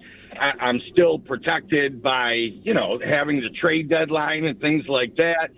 And we'll just kind of see where we are at that point. And if we can take a run at it or the season's going well, and he wants to be a part of the team that breaks the streak, and that we'll talk to him, pre-July 1 next year. The other thing is Bulldog. You just talked about the Norris contract, and it was interesting when you just said, hey, he's your number one center. And I don't know that I've ever looked at him that way because I'm always coupling Kulich with Thompson. But let's just say for a minute that he can play up to that, even for 60, 65. I start to look at the middle a lot differently when I say, hey, my middle two centers are Kulich and McLeod. Not bad. Yeah. Right? So if I take myself away from my top two centers are Kulich and Norris, and I move myself to, my middle two are Kulich and McLeod, holy cow, what a difference that feels like, man. Yeah. Norris is I feel like he's very easy to forget about. Because, he was in that trade. The season kind of circled the drain. And he only played 3 games and then was injured, which has been his history. But the commitment is huge there. Like, there's no way they're not counting on that. It's part of the reason why, for me, you made that deal, you're counting on it. It's part of the reason I wasn't eager to go get Marco Rossi from Minnesota, because of the point Tony just makes. One of the strengths of this team right now, you asterisk on Norris because of the injury, but they line up ideally they're all set at center. They even got Kozak in reserve if they need it, who can play a fourth line role, I think, pretty comfortably. So I'm not looking to fill that hole, but Norris is it's just such a risk. You just don't know how much you can count on it. Like you're any hiccup there away from Thompson having to play center again. And I don't know how much Lindy Ruff is going to love that if it comes to that. But Norris has to be factored into everything they're doing here. They gave up Cousins to make that happen, and he is under contract for a massive number. He's the highest paid forward on the team. And we have no idea how he plays, really, other than watching him for Ottawa. Right. It just didn't really happen. What, 2 games? 3, I think. 3 games? Yeah. Thanks, Tony. Here's Adam next. Hi, Adam. Hey, how's it going, guys? Good, thanks. So I have a weird theory. Hear me out. I feel like Terry Pegula is setting this team up to trade them or sell them. Yeah. Like the little updates he did on the arena, like the new scoreboard, the new roof. It doesn't feel good. Like I remember watching this team when I was a kid, and they were killing it, and it's not good. It's not good anymore. Well, I have no idea if you're right, and I'm not even sure I would mind. So, provided the team stays here. Yeah, I don't know what to say. You could certainly guess anything you want like that. I don't know if it's true, and I don't think I would even mind necessarily. 803-0550, Mike Schopp and the Bulldog, WGR.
Hope everybody has an exciting weekend planned or just a peaceful one. I'm a little both. Peaceful as in it's not driving 4 hours each way out Saturday in Sunday. But exciting in that tomorrow is the Scott Fishbowl Draft live at Fatty Beer Wurlitzer Building. Excited about that. Bulldog, we may have a spot. I know you're riding, but you'll be done well in advance, I believe, to be able to jump over to North Tonawanda and draft with us. I think you don't have to ride your bike. You could drive there. No rules as far as that goes. I don't know what tomorrow is going to entail after the ride, because we're a media partner this year in the ride for the first time since I've been doing it. I don't know what the history of that would be, but 5 years now. This is year 5. First time that we've been affiliated like that. So I want to sort of be around, hang around. I'm a team captain. So usually, we ride, we get done at, I don't know, 10 in the morning or something. It's, 2 hours and 45 minutes or so the ride takes, and we start at 6:45. So, grab a sandwich and sit with our friends that we rode with, and I'm home by 11 usually. I don't think tomorrow is going to be that way. I'm not expecting to be there 8 hours or anything, but I want to put some time in because I'm grateful that we are partnered in that way with Roswell for this. So I don't think I'm going to be able to make it. Okay, it's a long way to go. I actually have an excuse other than I hate fantasy football. You don't even hate fantasy football. Yeah, you hate people. That's why you won't come, because there'll be so many people there. I love people. I hate people who love fantasy football.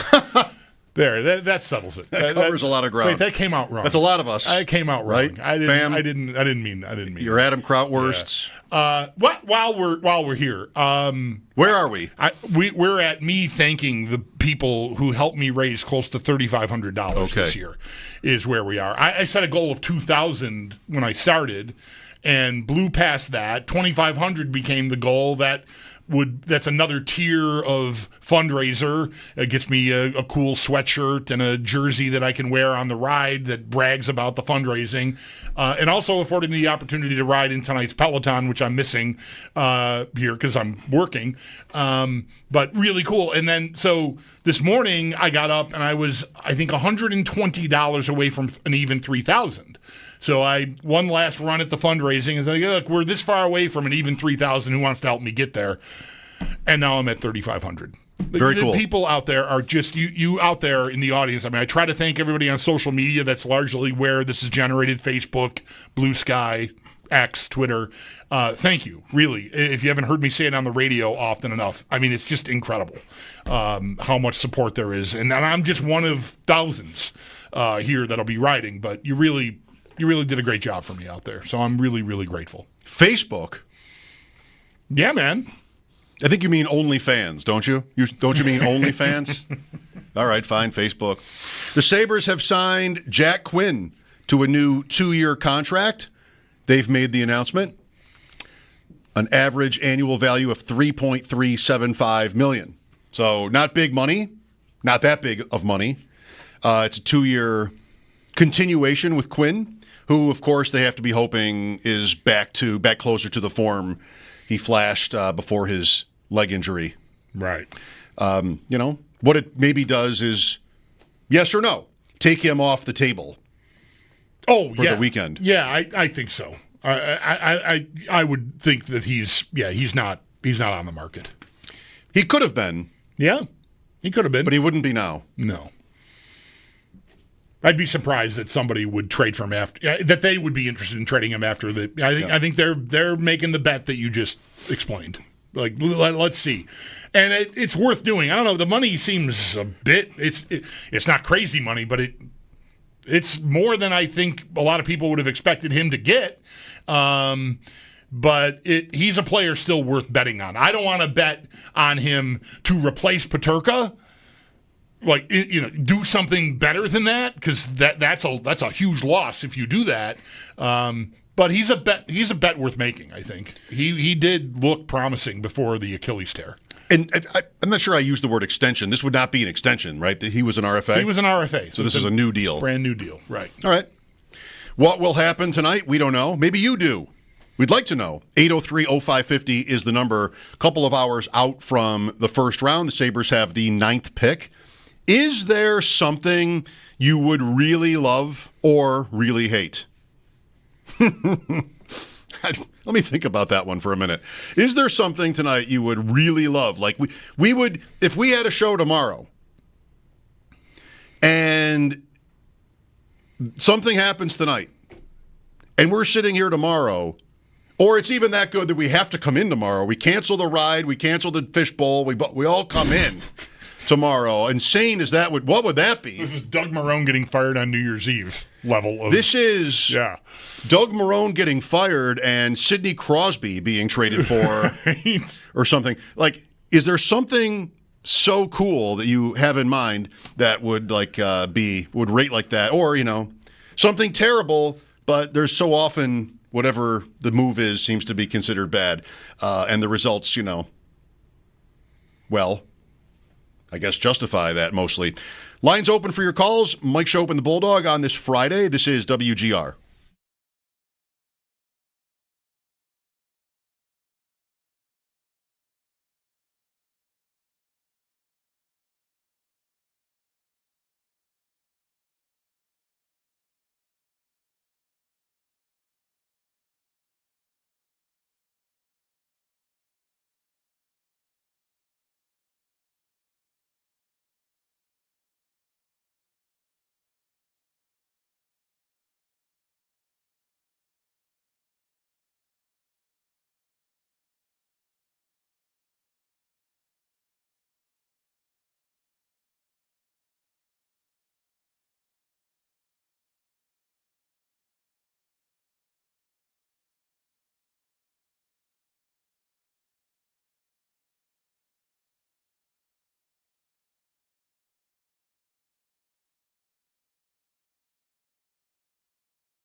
just round 1 today. Rounds 2 through 7 will be tomorrow. But before all that got started, the Sabres did sign forward Jack Quinn to a 2-year deal worth $3.3 million per year. Some other moves that were being made today: Noah Dobson, he's being traded to Montreal, and after that trade, he has signed an 8-year, $9.5 million contract extension with the Canadiens, and in the return, the Islanders received left wing Emil Heyman and both of Montreal's first-round picks tonight, while Columbus, they are acquiring forwards Charlie Coyle and Miles Wood from Colorado for a third-round pick this weekend, a 2027 second, and Gavin Brindley. And coverage of the NHL Draft on WGR is brought to you by Outlet Liquor. When you need to stock up, it's the place to buy a case. What's your outlet? By Fiegel Car and Joyce, your border attorneys, and by Dash's Market, serving Western New York for over 100 years. Shop the family of finer foods. Mets are in Pittsburgh versus the Pirates. That'll be the first game of tonight's baseball schedule, getting going at 6:40. Then, just a little after 7 o'clock, the Yankees host the A's, and the Blue Jays are in Boston to take on the Red Sox. While the Bisons, they continue their home series against Lehigh Valley at 6:35, and you can listen to that game over on our sister station, the Bet 1520. It's your Paddock Chevrolet Sports Update. Paddock Chevrolet celebrating 90 years of being your hometown dealership. I'm Zach Jones for WGR Sports Radio 550.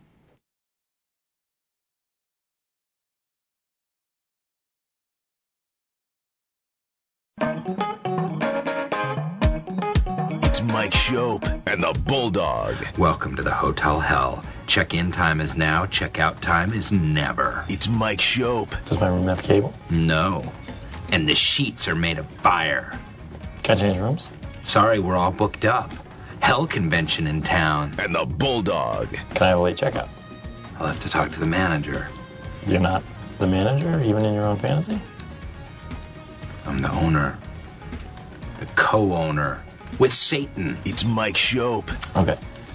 Just so I understand it, in your wildest fantasy, you are in hell, and you are co-running a bed and breakfast with the devil. And the Bulldog. Yeah, but I haven't told you my salary yet. Go. $80,000 a year. Bam. WGR Sports Radio 550. Let's go. Friday, 5 o'clock. Nice summer heat. NHL Draft tonight. Free agency next week. I will say the NHL calendar, I guess the finals, if you can make it to the end of the finals, then the draft and free agency, it does fill a hole for us. Not if you have the Yankees or the Oklahoma City Thunder or some team right. that, otherwise occupies you. Yeah. But it does fill this little Bills break mid-June to mid-July. And hopefully the Sabres cannot make us mad here. Free agency is usually miserable. Yep. So July 1, but sometimes interesting.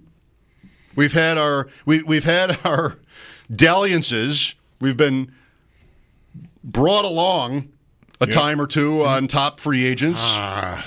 We've been memories of the Pagula copter. Oh yeah, remember the Pagula copter? That was Brad Richards. That was that first offseason after he took over. Like the agent, I think it was big name in the NHL agent world, and I can't think of the name now. Anyway, Newport Sports, maybe. I can't think of the name of the guy. Whatever. Mississauga, or like, Jim's going to fly the Pagula copter over there to meet with Brad Richards and whoever the name of the guy is I can't think of. Yeah, that didn't happen. It did or didn't? Like, they didn't sign him. Did they actually go? Oh, I don't know if they ever went. I just like the idea of there being a Pagula copter back then. If you're Richards, you sort of take the meeting because it's leverage. Right. But maybe have no intention of signing with the Sabres. How many of those are there? Were any of them, for however many there were that were disappointments? There was one of Terry's daughters, right, who tweeted, "So no Richards." That's how we read into that for 15 minutes before it was made official. Right. How many of those were there where Babcock was one. Babcock, I was in a parking lot listening to the final hour of that saga with him, taking meetings and making that decision. Were any of these, though, in the end, regrettable that the Sabres did not sign these players? Or coaches, would Babcock or Brad Richards or whoever else is on this list have brought what we wanted? The Rangers, I remember Paul pushing back on this when it happened, that was a disaster of a signing. And it definitely did not pan out the way you would have wanted it to, but they made the playoffs with him. I don't know where they were prior to that, but he was decent, and then just it fell apart. He wanted Broadway. Yeah, it was not... The regret was more that they pivoted to Leno than they lost out on Richards. Richards caused them to chase Leno, and Leno was a disaster. So, to me, Richards would have been better than that, but still not that fulfilling in the end, I don't think. I would say, even though it didn't get to free agency, we spent some time contemplating them chasing Stamkos. Yeah. Families close by, they might really like that. Not the fishbowl of Toronto, whatever. And he never got to free agency. He was one of 3 things that happened on the day before, June 30th. Stuff. There was a Subban-Weber trade and Stamkos re-signing. And something else. There were 3 big things all that day. Oh, it was another trade. I can't remember the third trade now, or the third transaction, but it was a trade. Subban and Shea Weber? Right. 1 for 1? There might have been stuff attached, but they were the principals. Yeah, Subban from Montreal to Nashville, and Weber went to Montreal. And so Subban played for Nashville? Oh, yeah. Okay. The Richards, first-year Richards team went to the conference finals. Okay. Lost to Jersey. All right. When I had Jersey to win the East. Oh, what is that other... I can't think. I just cannot think of it. I think... I don't want to build it up to it's so big that I'm going to be really mad when I hear it, but it was significant. I just cannot remember what it is. Okay. Somebody's going to tell us. I'm imagining my Twitter. I'm going to get a mention on Twitter here. Somebody's going to say that is what it was. But anyway. Well, this is no effort by me to illustrate how the Sabres have actually been right all these times. Right. I'm not really going for that. Don't do that. Yeah. But, they say, you mentioned Paul. Yep. July 1st is just, look out. Yeah, you can riddled with disaster. Really hurt yourself long term if you, But the Sabres game is always different, or it could be. The credibility end of it. Maybe this is bad money. We know the player's old. We know the player's limited. But we've got to reinvent ourselves here. We've got to reinvent our image. Yeah. And so that's maybe part of what all that was. Or it was just an honest effort to go get the best guys available. Right. Babcock became, that was a disaster, ultimately. He was a good coach, but it ended badly. Hall for Larson from Edmonton to New Jersey. Taylor Hall. I only think of him as a Sabre. For Adam Larson. That was 1 for 1. Thank you, Kyle, on Twitter. That's the other trade that happened that day. I'm not fact-checking that, but that rings a bell.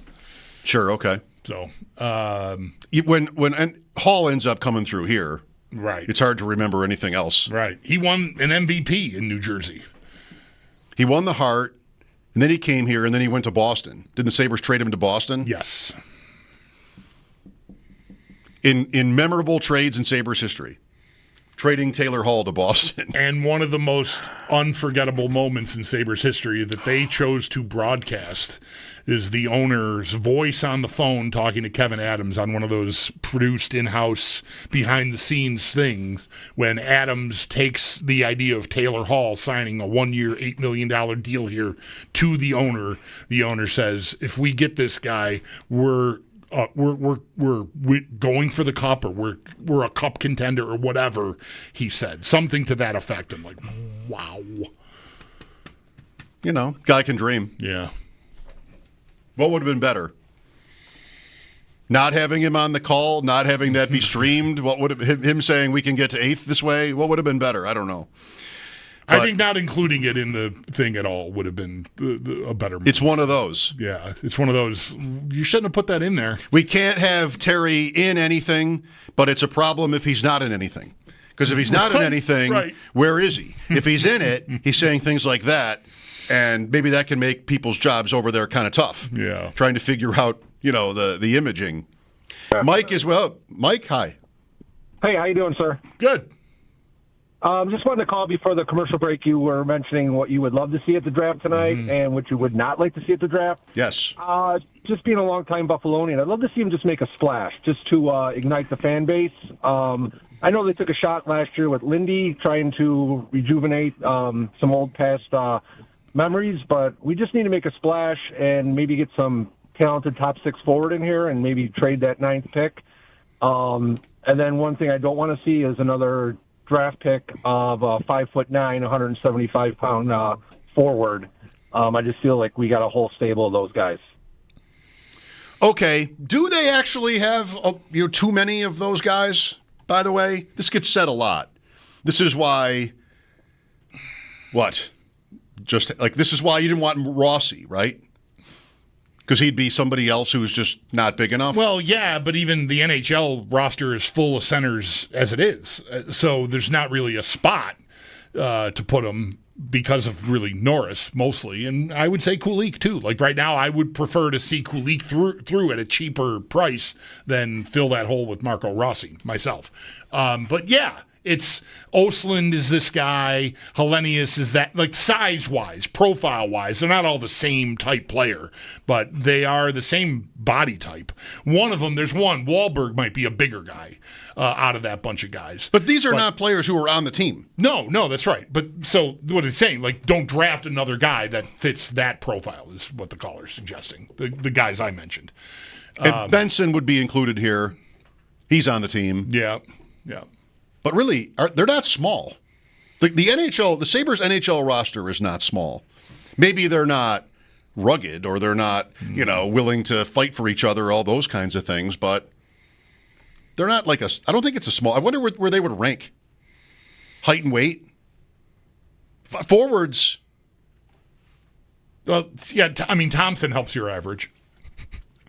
So does Tuck. From a height standpoint, Tuck has got good size. Quinn's not small. Tuck is the only one who really is physical in any way, shape, or form. What's Greenway? Of that group. No, Greenway is definitely that.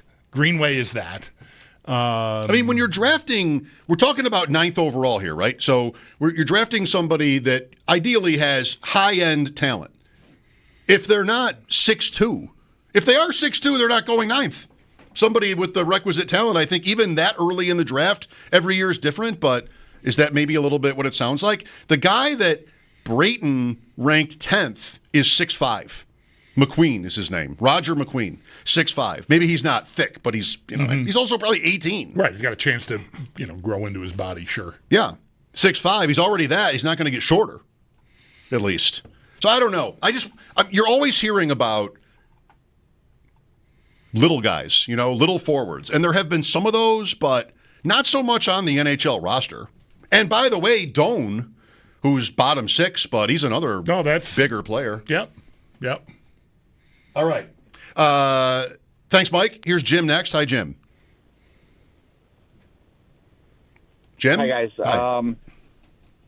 The question what I have to say is, first of all, Bulldog, happy birthday. We share a birthday yesterday. My birthday's on Tuesday, but congratulations on your birthday. Oh, yeah. Okay. And if you go back and listen to the tape when Terry Pagula made the comment to Adams, if we pick up Taylor Hall, this is not going to get us to the playoffs. It's going to get us, to win the cup. That was, his reaction to that was, not surprising to me, kind of knowing how Terry Pagula is. Listen to what Adams said to Pagula when he said that. He says to Pagula, "Oh, absolutely." That's what shocks me more. Yeah. A guy who's a general manager, right. He's going to pick up one player, and he's going to get to the cup. That shocks me. I like this point. Yes. Well, look, I mean, what could he say, and what could he say that would be streamed by the Sabres? What if Adams has like an expression of shock on his face? I think if he says, "Well, Terry, that's not really going to get it done," then they're not signing Taylor Hall. Like Pagula's going to say, "I'm not paying $8 million for Taylor Hall unless you tell me it's." I think that so. Adams wants Taylor Hall. He thinks Taylor Hall is going to help them and help them end a playoff drought. And so he's just, he's yes manning the owner right there. I think like you got it. I don't know if it was sincere or not, but I could see a scenario where you're just telling the guy what he wants to hear so you can sign this player. Maybe. Yeah, I'm not thinking of it in terms of they're actually discussing it. I'm more but they are. I'm more thinking of it in terms of like it being shared. And if instead of hearing that, you have Adam's face on camera, he's like, okay. I mean, you wouldn't want that would not get out, right? That would not have been sent. I don't know what would have been best. What would have been best? Does he just explain you? What would have been best, irrespective of it being streamed? Like, what should really have been said in that moment? Adams, I think, had the right to be excited about. Sure. Are we talking about this all? What did the last guy want? A splash. How many NHL players can he name? Taylor Hall was a 50. very credible idea. Sure. It did not go well at all because nothing is allowed to go well here, apparently, when it comes to the hockey team. That's just a rule. I don't know. We have some problem. But it was a credible idea. I don't know. What is best? Like, this guy can really help us. I was into it. Sure.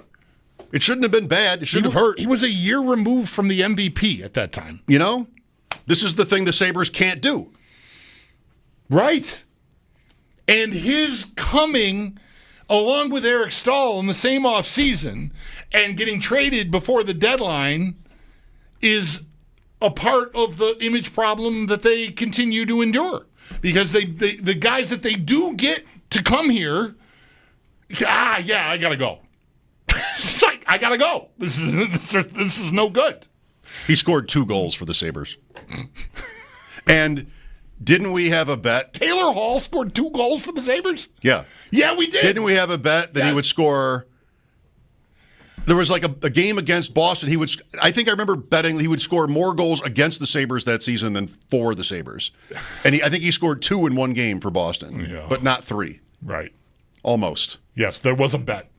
With Paul was involved in the Taylor Hall. Paul's Mr. Papa Giorgio these days with the betting. Maybe that's where it started. Maybe that was where it started. He got a taste. And he just can't the stop. Taylor Hall bet. He'll score more goals against the Sabres than he did for them, and he almost did. He scored 8 goals in 16 games for Boston. That's a tremendous memory on you over there. Now, I'm not surprised. I'm just complimenting you. He had 8 goals in 17 games for Boston after 2 in 37 here. I'll take $8 million.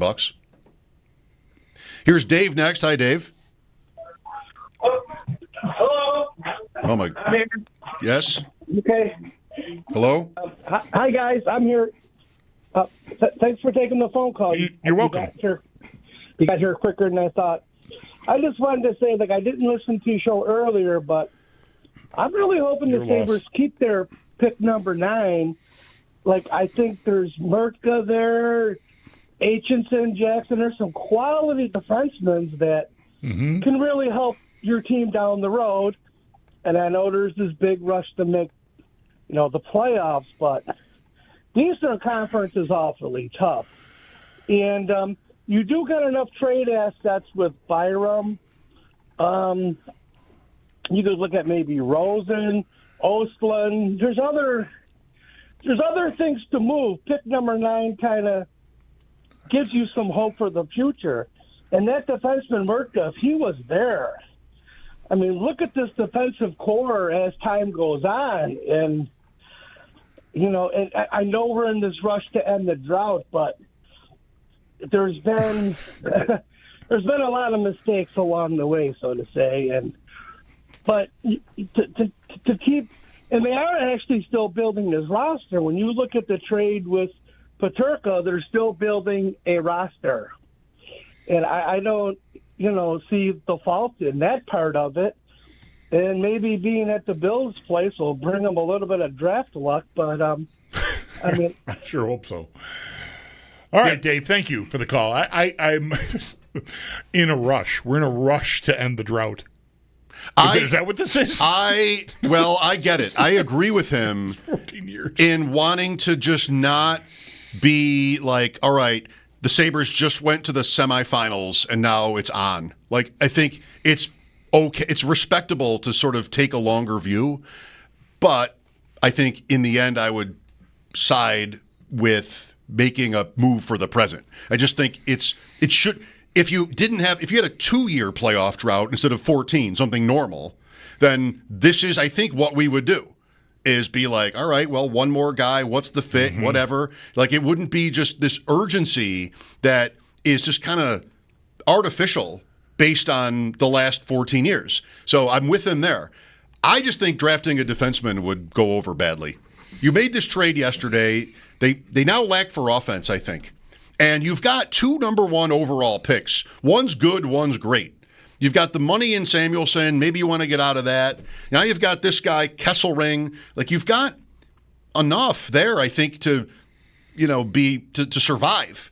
It's not going to, whoever they drafted 9 anyway is not going to be on the roster this year. So it's not even like about the 6 defensemen. Yeah, go ahead. I'm just like, Dahlin is forever, Power is forever, and I think I should be able to patchwork the rest of it. They just have not succeeded yet. And at forward, the 9th pick overall, I want that somebody to be somebody who could really be a star. I mean, that should be possible with that pick. Could a defenseman be a star? Sure. But the Sabres are now, I think, a little bit heavy on the blue line and not as much up front. So I don't agree with that at all. I think in Rochester, like, prospect-wise, their prospect pool defensively, I think there's a couple of Russian kids. And I don't know that they project as anything more than bottom pair guys. They do not have anybody really coming. Forward-wise, they've got this bunch of guys that we just talked about that are all kind of similar.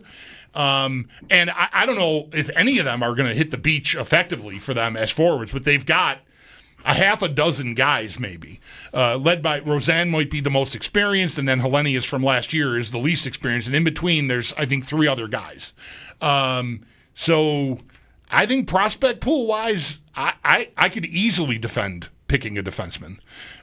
They're not long in that, really. Power hitting so quickly, sort of, which is what you expect when you're drafting 101, sure. Of course. I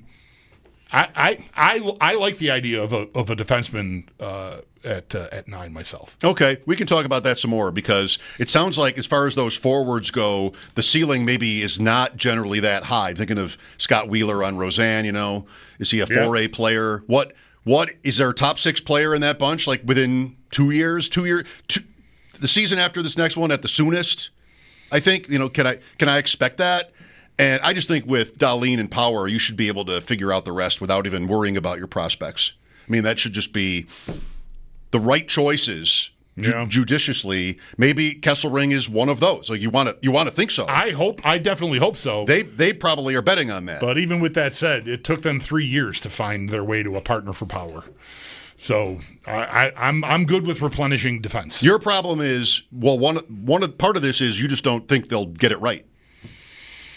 Going out and signing Clifton, the moves they've made are proof that they won't get it right. Yeah, I would rather draft someone promising and let him develop and bring him here rather than go sign the guy that's willing to come. Yeah, well, that might be the reality. But I think apart from that sort of doom and gloom position, that's how you should do it, with the investments in Dahlin and Power. Anyway, we can talk about that some more. Thanks for the call, Dave. Mike Schopp and the Bulldog at 803-0550. Round 1 of the NHL Draft tonight starting at 7. You can follow it right here on WGR.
Coming up here in just a few hours, the New York Islanders going to start things off with the first overall pick.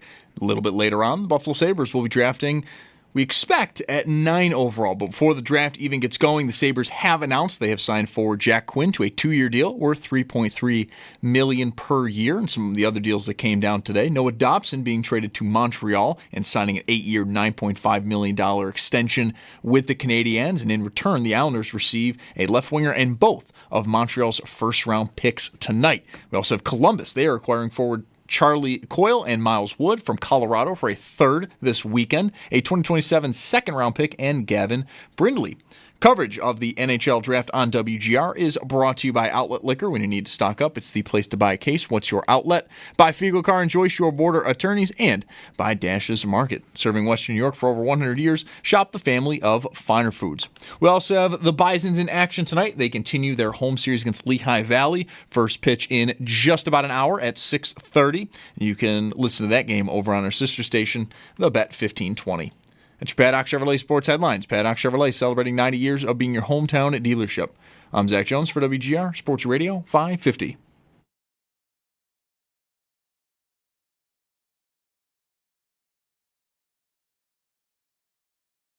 What someone said to me is all of a sudden, you look at that Buffalo defense, you got Deline Byram, you got Power Kesselring, you got Samuelson, Bernard Docker. That could be, in theory, a real strength of their team. And again, the Sabres might not feel the same way, but this was an executive on another team. He was looking at it and saying, that's not a bad defense. If Buffalo isn't crazy about the offers for Byram, maybe you start the season with them. Could do a lot worse than what you got there. Elliot Friedman, first of all, a strength of their team. How many areas are there? 3? You want to count coaching? Sure. Yeah. Forward, defense, goal. Yeah. One of the strengths of the team would be the blue line. One of the top 2, I guess, then. Mm-hmm. What is that even to say? I mean, Byram, no. Samuelson, no. Whoever the executive is that's offering how, Samuelson looks like a nice, including him or even Byram, in an assessment that, But however modest it was, a strength of their team is to say what? That's my main point. Yeah, okay. Nope. Talk me into defenseman at 9, if you want, through the prospects. Hang on, I got it here. Radim Murtka, right? That's one of them? Yep. And Scott Wheeler also mentioned Kayshawn Atchison. Sure. Atchison. They're both big.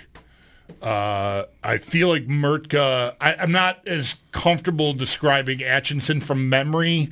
Murtka there's an edge there, I think. And maybe the same is true of Atchison. I feel like they were sort of lumped into the same pail. And really, I'm thinking about size more than physicality even. Like you watch, I'm sorry, right? Watch Florida.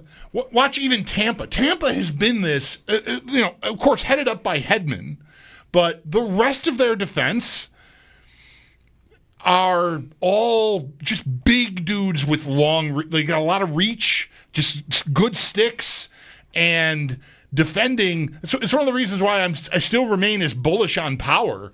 I realize that somebody who is his size, you'd like to see more physicality there, but defending is about taking away time and space as much as it's about running guys over. Yep. And Power should be equipped to. His stick is very, very good, and so. Get me reach, right? I'm thinking of Mikkola on Florida, mainly when I'm making this point. He's a player that, to me, I never really thought once or twice about at all until they started having all the success. And, he's big, he's jumping up the ice, but in his own zone, he's hard in front of the net just because of his sheer size. And, again, Power lacks that. He does not have an awareness, really, in front of his net that is satisfying yet. But I still want to give that time. He's still a kid at this point in his career, I think. That's maybe I'm being a little generous, but still. And there's still room for growth. So I think I need some size there to just handle if the game is getting heavier, which I think it is. I don't know how long that will last. 5 years ago, I was totally fine drafting every Cole Caulfield that came down the highway. Any 5'8", 5'9", I don't care. Even if he's a defenseman. Can he move the puck? Can he skate? That's at a premium. But I've got that box checked right now with Power and Dahlin at the top end of my roster. Would I like to have another one? Really, that's what Byram represented, because he's the same cloth, just not really not having as positive an effect when he's separated from Dahlin, like you've said numerous times. I think that's irrefutably true and a reason why I'm not eager to re-sign him and keep him around. So I want size back there. Because I've got in this window right now with Dahlin and Power, I've got the skill that I need to work. I shouldn't need another guy that duplicates those skill sets. So what do I need to fill it out? I need some meanness. I need some size. I need some reach. I just need guys who are tough to get around in front of the net. And so that's the appeal to the big defenseman to me.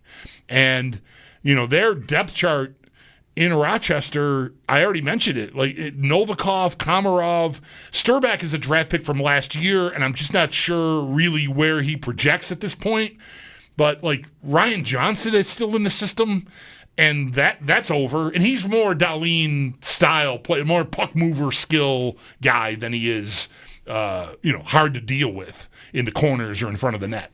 So I think while the league is diving toward physicality and size, the forecheck and that kind of stuff, and really just trying to smash the door of the house down in front of the net, I need some trees back there. So that's the appeal of the big defenseman to me. They don't have out now. They did just get Kesselring, and he definitely fits that profile, and I'm excited about that. But I could use another one or two, and maybe a highly drafted guy that has some good puck skills to go along with it, because I don't think these guys would be rated where they're rated just because they're big. They got to be able to move and handle the puck reasonably well. So I'm just looking to supplement the puck moving and skill with a little more size and preferably some grit and toughness if I can get it. Radim Murtka, who played juniors in Seattle, right? I believe that's right, yes. It's the player on the table. Let's go to Jim next. Hello, Jim. Hey, guys. How are you? Great, thank you. Good. Yeah, I'm calling big pick tonight. I'm thinking, with Kesselring, it's really time now. Power's really got to step up. I mean, it's either time to move on, become great, get a little more physical. But, with the defense now, we got a big defense. We got Samuelson, we got Kesselring, and we got Powers. Those are all big boys. I'm just, whatever happened to Ryan Johnson? Is he ever going to get back to the NHL? And the other guy that might be up and coming is that Novikov, that Russian kid. I think they got him during COVID, 4th-round pick, something like that. Is he ever going to get a chance to play? I couldn't say. But Johnson, I thought I was optimistic for him. Yeah. I don't know if you said that's over, right? You think? I just don't feel like it's popping. I mean, he was there in Rochester this year again. So I'm actually confirming to make sure. I feel like I never heard his name this year one time.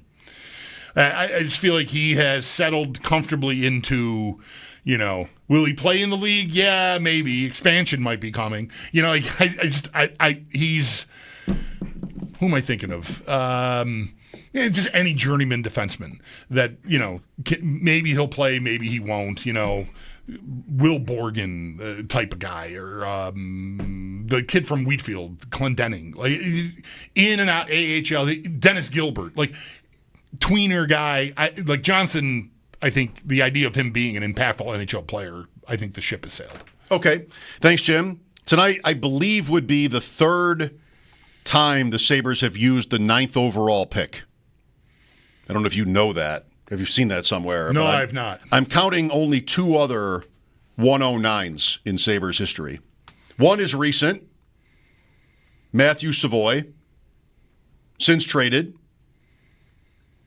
By the way, how did he do this year? Do you know anything about him this year when he was traded to Edmonton? Minors. I feel like maybe he got a game or two in the NHL. I'd have to look at his page, but I don't know that it's off track necessarily. But he did not. He did not end up on Connor McDavid's wing or anything. Right. So that is 2022, and the other 109 goes back 40 years from there. Oh boy! But it was the second pick the Sabres had in that draft. They drafted Phil Housley at 106 out of high school. And that went okay. Hall of Famer. Hall of Famer. At 16, they drafted Dave Andrechuk in this 1982 draft. That also went okay. Out of Oshawa. Also in the Hall of Fame. And in between, they drafted a guy who was good, but maybe not what they had hoped for in terms of a ceiling, and he's since passed, Paul Cyr. Sure, big shot. Big shot. Paul Cyr. 470 games in the league out of Victoria in the Western League. Savoy. Oh, jeez, I'm sorry. I'm at a website that ads are just untenable. ESPN.com? No. People who look at prospect pages know what I'm talking about. He played 4 games with Edmonton this year, 1 assist, 66 what a games. pass, though. 66 games in the minors, 19 goals, 35 assists. So, decent year in the minors. They might not have had room for him. For Savoy. Edmonton, yeah, probably not. Yeah. So if anybody else knows of a 109 in Sabres history, let me know. I'm just doing this, looking through the whole history of their drafts. A lot of 8s. Quinn was an 8. Ristolainen was an 8. Middlestat was an 8. One other one the year before. Grigorenko? No, more recent. Okay. Quinn, Middlestat, Ristolainen, one other more recent was an 8. Don't know. Don't know either. Benson was like a 13, 12 or 13. He was a faller in that draft. Mm-hmm. The NHL draft starts tonight, round 1, coming up just after 7, a little more than an hour from now. Paul Hamilton will join us at 6 to preview it. Mike Schopp and the Bulldog here. Thanks for listening. This is WGR.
Cool night, round 1 of the NHL Draft, rounds 2 through 7 tomorrow. It's almost like football. Football manages 3 days because the other sports are just not trying hard enough. But football goes round 1 Thursday night, rounds 2 and 3 Friday night, rounds 4 through 7 Saturday. Hockey is round 1 Friday night, rounds 2 through 7 Saturday. They only need 2 days for this. Tonight's events take place at LA's Peacock Theater. The Sabres tweeted earlier that the Goo Goo Dolls would announce their pick. Maybe they'll be at the Peacock Theater. It is an arena, so maybe. But I just wondered earlier, like, do all the teams have somebody on hand to announce picks for them? Would the Sabres be one of the few to do that? Could the Goo Goo Dolls, who apparently are in L.A.? Rehearsing, yes. Word from people close to the Goo Goo Dolls tell me they're rehearsing in L.A. That maybe it's something where they just sort of get on Zoom and do it. Yeah. I don't know, but I'm predicting we'll find out. I'm predicting they'll be there. Okay. The Peacock Theater. Sources close to them have not told me that. I'm not playing cute here. I don't know that, but my guess is that they'll be there. If you're wondering, the Sabres people will not be there. Somebody with the team might be. Maybe not. I don't know. But this year they did it so all the teams are not going to go up there with jerseys and 15 executives and giving long speeches. Right. I'm imagining we get some combination of the commissioner and Bill Daly, the assistant commissioner, and the Goo Goo Dolls. Football has been like this. You think of it, right? Brandon Beane isn't in Green Bay. Right. I asked Pete Gwelly before this recent NFL draft at Lambeau Field how many people in the Bills football department would be in Green Bay for the draft. He said none. He said he told me they're sending people because we want to host the draft. So people doing sort of intel on actually hosting the draft. But he said nobody from football goes, or went this year at least. This one case. Mm-hmm. We'll have Paul Hamilton coming up at 6 tomorrow. Speaking of drafts, the Scott Fishbowl draft at Fatty Beer in North Tonawanda. You'll find me there. Bulldog's doing the ride for Roswell. Indeed, I am. Earlier today, I was looking up one of the prospects, a guy Brayton likes or mocked to the Sabres, Brady Martin from Sault Ste. Marie. And I noticed that he was born in March of 2007. That checks. That's where we are. Yeah. And so I looked up I had the 07 Sabres season on the page and noticed that the Sabres played a game in Tampa on the day of his birth, March 16th. On the 15th, they played in Florida, and I went to that game with my wife in Florida and some friends. And I had the box score open from that game. It was how I remembered it. The Sabres won 5-3. Ty Conklin was in net. I'm sure I was a little bit disappointed that Miller didn't get the game, as we're down there. And it turned out to be his only win with the Sabres, Conklin. Really? One win. Wow. Maybe 2 losses, 2 or 3. And he earned it. They got outshot by Florida like 45-21 or something like that in that game. Maybe there were red sirens going off about that team by mid-March. There was remember a game in Toronto that they lost like 8-2 or something like that down the stretch that year? Yes. They were wobbling. Yes. And this Florida game that they won with their backup goalie was kind of one of them. If I remember correctly, I can dig up the old schedule. I think that big lopsided loss in Toronto was a part of 2 games back-to-back in Toronto. The league started doing that a little bit. I remember liking the idea, like a baseball series, right? Like you pull into town and play, 2 or 3 games, some animosity going, that kind of thing. And there was a day off in between, I think, this brutal loss they had up there. And they won the other one. Yeah. Right? Yeah, Tight. I think so. Yeah. Maybe? Yeah. That's how I remember it. But same here. Yeah. Well, that's where we're at. Ty Players Conklin. that are being born at about when the Sabres won their last series. Ty Conklin, who a year later would win the Winter Classic for the Pittsburgh Penguins against the Sabres. Right, the next season. Yep. Paul joins us next. What's good tonight? What's not? We'll go over it with Paul Hamilton. Mike Schopp and the Bulldog here, WGR.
The NFL Draft gets going in just about an hour with round 1 tonight. The New York Islanders will start things off with the first overall pick. The Buffalo Sabres will pick just a little bit later. They are expected to select at 9 overall. But before the draft gets underway, the team did announce they have signed forward Jack Quinn to a 2-year deal worth $3.3 million. We'll get more on what to expect for tonight as Paul Hamilton joins the show next.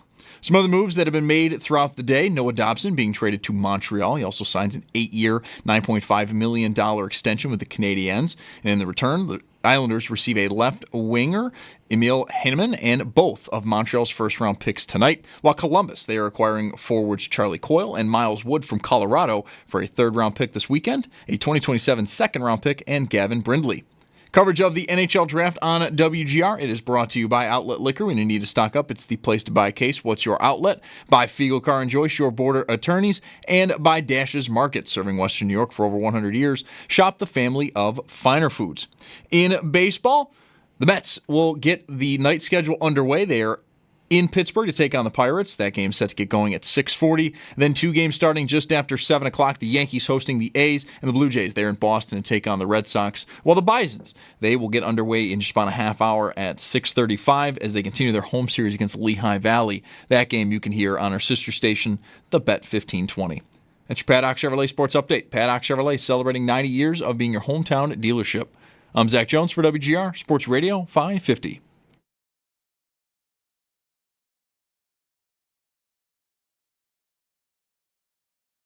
It's Paul Hamilton. Oh, Ceronic and Hamilton going at each other, and Sawinski. But they do it. We have the fight. With Mike Schopp and the Bulldog. Snodcheck was just totaled by an Iowa State player against the board. I think it was by Hamilton. On WGR. Really a pretty unnecessary hit by Hamilton. Hamilton is still awfully mad. He's being held back. Number 17, Paul Hamilton. 2 minutes for charging, 5 minutes for fighting, and a misconduct. Sports Radio 550. Do you think possibly the other person involved in that altercation remembers it, thinks about it, maybe knows of our... Oh, I hope so. use of the call? Hamonic, or whatever the name is of the guy. Paul, what do you know about the other guy involved there? Anything? Nothing. Nothing. Nothing at all. And if his name, I just didn't hear it, I would not remember. He's just wearing the wrong color sweater. Picked a wrong day to mess with the bone. I don't remember the name of the goaltender. So. Just doing your job. Mm-hmm. Yeah. As you are doing now, I believe. So the first round of the NHL Draft is in about an hour. Where are you, and what is the scene like? Yeah, I'm at One Bills Drive. I was wondering if maybe the NFL was holding a supplemental draft or something that says, what am I doing here? And yeah, this is where the Sabres will be. So it's it's just basically media here right now, and we're just waiting for the draft to start at 7 o'clock and see where things go. Are you bracing for anything, Paul? Are you I don't know, anticipating something big, or are years of your life having gone by anticipating that and it not coming hardened you to the point where you're just, okay, punch in, okay, I'm here, and punch out? Yeah, no, there is 0 points sitting here anticipating something. It's just, you just don't know how this is going to go.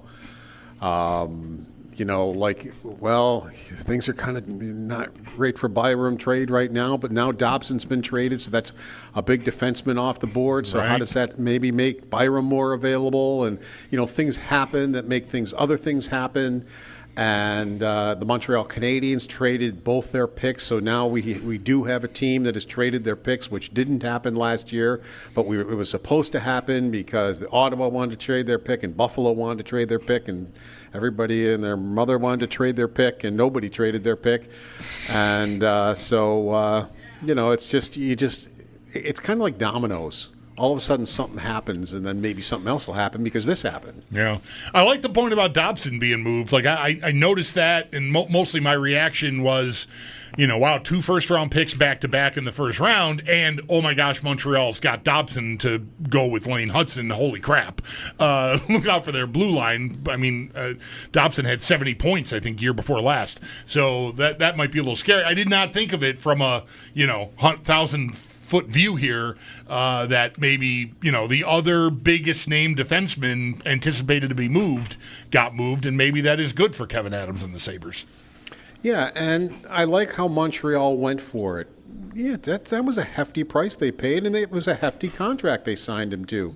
But they knew what they wanted. They know what will make them better.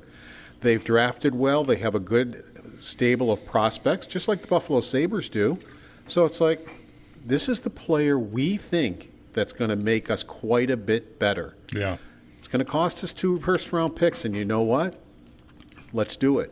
Because we've drafted well. We have a good stable of prospects already. So, yeah, it's not great that you have to trade 2 first-round picks, but that's the price of doing business right now, to get the player, if you're the Montreal Canadiens, thinking that get the player that we think is going to help us get quite a bit better. So you I don't know if I want to say overpay him, but maybe pay him a little more than maybe others would, and maybe others wouldn't give up 2 first-round picks to get him, but they knew what they wanted. Do you know the contract details? I'm sorry, Paul. I have not seen the contract. Do you know? Is it $11 million a year or something? No, it didn't quite make that. Okay. I don't remember off the top of my head, but that was a thing I noticed as I kind of grazed over it before I came. So it didn't make it to that. Okay. But it's up there, and But what I think the point is, they know what they want. They went for it, and that's what the Buffalo Sabres have to do. If they've identified somebody that they really need, and it's going to cost you an extra pick or cost you this or that or whatever it might be, and it's the guy, you've got it. It's in your organization. You have enough ammunition that you can make that package happen. Yep. And Montreal did it, and I think the Sabres, if they find the person that they want, I think they need to do it also. 9.5 annual average value, 8 years, $76 million deal for Dobson in Montreal. Those are the details on that. Also, Sam Bennett re-signed with Florida 8x8. That just happened. Which he basically told everybody it just had never been announced. Right. Yeah. That's a reward for past services right there. Sure. You just want us to consummate trophy. Here you go. Whatever happens. Fine. Stay, please. We love you. I think I still think there's more left in the tank. Sure. But 8 years from now, I don't know if there's going to be more in the tank. But especially with the kind of game he plays, right? Yeah, I mean he's a player that does not go easy generally, right? That's how that goes. Yeah. You're paying for such a long-term deal. We've talked about Alex Tuch for this today, Paul. Would you support the Sabres making a deal with him somewhat close to that? I think he holds all the cards. They cannot afford to lose him. Their rebuild gets knocked back. I can't even begin to tell you if he's not there. I mean, he does things for that team that others don't do, and I just think they need him.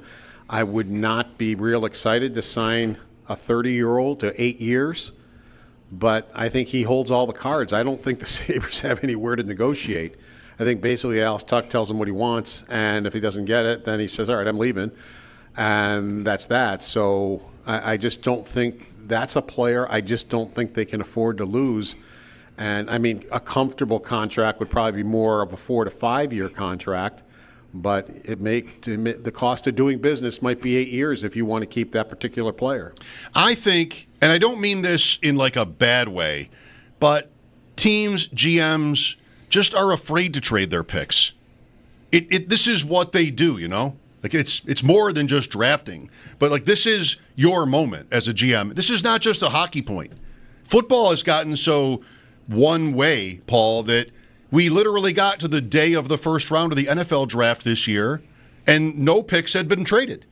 And you get going, and it happens, but that was very unusual for that. And I think I'd understand it if a GM felt, especially a team that isn't, there yet, that this is what we need to do, is use these picks and develop players. That's kind of like that's how you got hired, is having maybe a sense of that or an acumen in that way, depending on, each case. So a team like, Florida, quintessentially now, and they've been this way, right? They've been trading their stuff. Like, we're just going to... They have 3 draft picks on the team that won the Stanley Cup. 3 of their own, yeah. Right.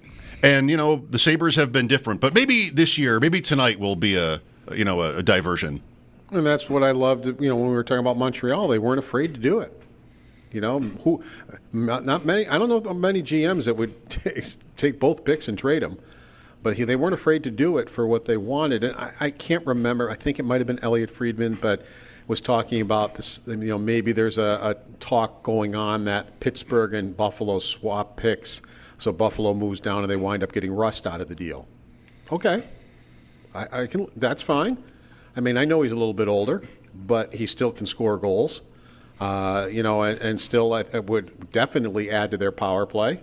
So I would, if that were to come to be or that were an offer, I would definitely do that if I were Kevin Adams. He has trade protection until July 1. Rust. He has a no-move clause that expires. Him. Right, yeah. And that was said. You would have to convince him up through July 1st. Right. If you can't somehow, you can still pull this off. The Sabres draft their player and maybe make it known we have this deal. You just can't. Right. Football has that too. Just not official until later, but that would be a little strange. Paul Hamilton with us. So I wanted to follow up on the first thing. So the Sabres people, Adams and et al. are in the Bills room. Yeah, they're in the Bills draft room. That's how tonight works? Yeah, they were offered the room, and they said, absolutely, we'll absolutely take you up on that because there's quite a bit better equipment. There's more room. Everything is better. So when it was offered to them, as Adam said, he didn't hesitate 1 second. It's like, yeah, we'll be there. Interesting. Is anybody in L.A.? Like, is there somebody there? Like, I think I've said earlier from the Bills, this year's draft in Green Bay, I think they sent nobody from their football department to the actual draft. Some people in marketing were there with the thought in mind that they might host the draft in a couple of years, but nobody from football was needed. You just sort of call it in. Is that how tonight is? I don't think anybody from football is ever there other than to take the pick up. Here's the pick, here's our pick, and hand it to whoever you got to hand it to. But to my knowledge, I don't think football people are ever there. Which they don't do anymore anyway, the card or anything like that. But hockey, do you know if anyone from the Sabres hockey department is there, or is that not necessary? I don't think there would be any need to be. There's no GMs there or nothing. And I don't even know if we'll talk to the pick. I would assume there's a Zoom, but I haven't been told that one way or the other. And so there may be a PR person that is there setting up some type of a Zoom call with a player. But other than that, no, I don't think anybody would be there. You've been to so many of these. How do you feel about sort of the pros and cons of it? Because the talk is that next year the NHL will go back to having everybody back on site for whatever reasons. But like you see GMs and people interacting with each other maybe over the course of days at the draft. I think this was a lot of owner-generated. I think there were some GMs. I think Kevin Adams would rather have a central. He has said so. But I think some GMs don't want to pick up their whole operation and take it somewhere. It's just kind of a pain to do. And then there are some owners, I would think Terry Pegula would be in that group, that don't want to. I mean, he basically, it didn't used to be this way, but I think he's to a point now where they charter a plane for everybody and to get them there. And, you're moving your whole department, hotels and food and the whole type of thing. So that's why it was done. But Gary Bettman, I just know hates this. He does not like it at all. So I think he's fighting back on it. And I have read the same thing through multiple places that this may be only a one-year deal. I'm curious to see just mechanically what it looks like. Like what kind of television show it ends up being without the teams all marching all their front office personnel up there and giving the same speech over and over again, thanking the community hosting the draft, the cup champ, et cetera, et cetera.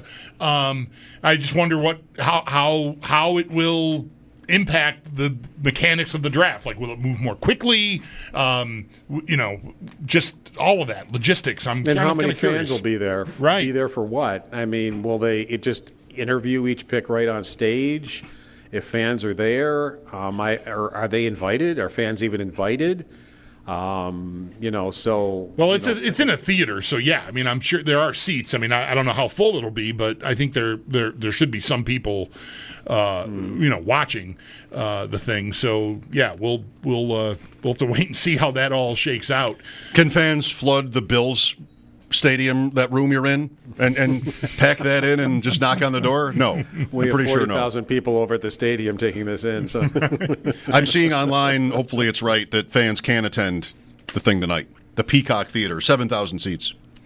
Okay. Paul, do you have a favorite prospect for the Sabres in mind?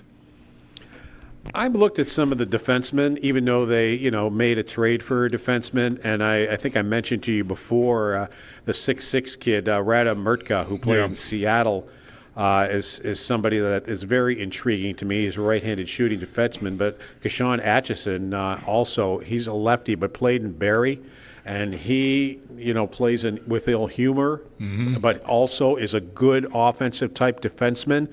I mean, I'm looking down now. He had 26 goals and 59 points in 64 games, but he's not afraid to mix it up. He's not afraid to hit. He'll go after the toughest guy, and, they need more of that. They need some size. There's just very, very little size in their prospect pool at all, and that's something that, I think they need. I mean, Murray's there, but Murray's not an NHL player. We've seen that.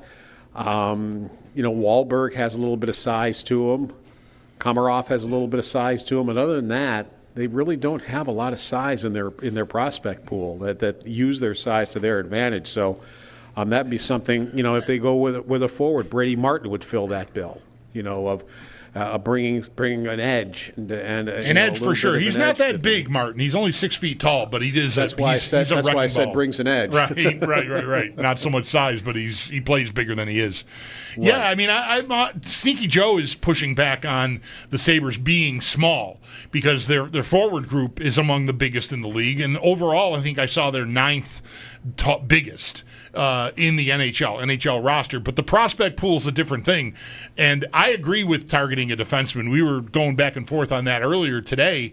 I feel like as far as guys who are expected to make the league, I don't know where I'm at in Rochester, right? I mean, the 2 Russian kids, but I don't know that they project as, anything more than bottom pair guys if they make it at all. That would be it, yeah. And I feel like I'm pretty bereft after that, really. I mean, I've got, not that I'm loaded with high end here, but the forward group, there are a bunch of, a group of guys that sort of fit the same profile to an extent. You mentioned Wahlberg. So I'm thinking defense, and I'm thinking, yes, physicality, size, reach, right? Good stick, that kind of thing. I feel like that's where I probably want to be. And Wahlberg isn't to a point where he plays like a big power forward yet. Right. I mean, at times he does, but it's not like you notice him, really using his size to his advantage. That's one thing we talked about with Doan that he will do, right, and enjoys doing it. All right. Well, sort of a unusual setting here for you and other local media there with the Sabres at the stadium for this draft tonight. Yeah, should be interesting. I'm missing you giving us play-by-play of who Kevin Adams might be making googly eyes at, Paul. I'm very, very disappointed to not have that. Well, tonight it'll be Terry Pagula because he's just sitting in a room up there. So. Right. All right. Thank you, Paul. Enjoy the night. Take care, guys. There you go. That's our Paul Hamilton live from One Bills Drive, the site of the Sabres NHL Draft War Room. Get your head around that. Paul's appearance with us brought to you by Equitable Advisors. Planning for your future is about more than just money. Let Equitable be your guide, and by Relax Honda. Relax, we got this. Even though I did this yesterday with your help without reading it, I still opened my phone and read it. That's the habit. That's what you're used to doing. Yeah. So why wouldn't you? Why would you rather guess? But I did. It's been long enough now. Like, I graduated. I don't need to look at anything for the outlet liquor read for sale. I've had that locked down for years now. It's been the same for many years.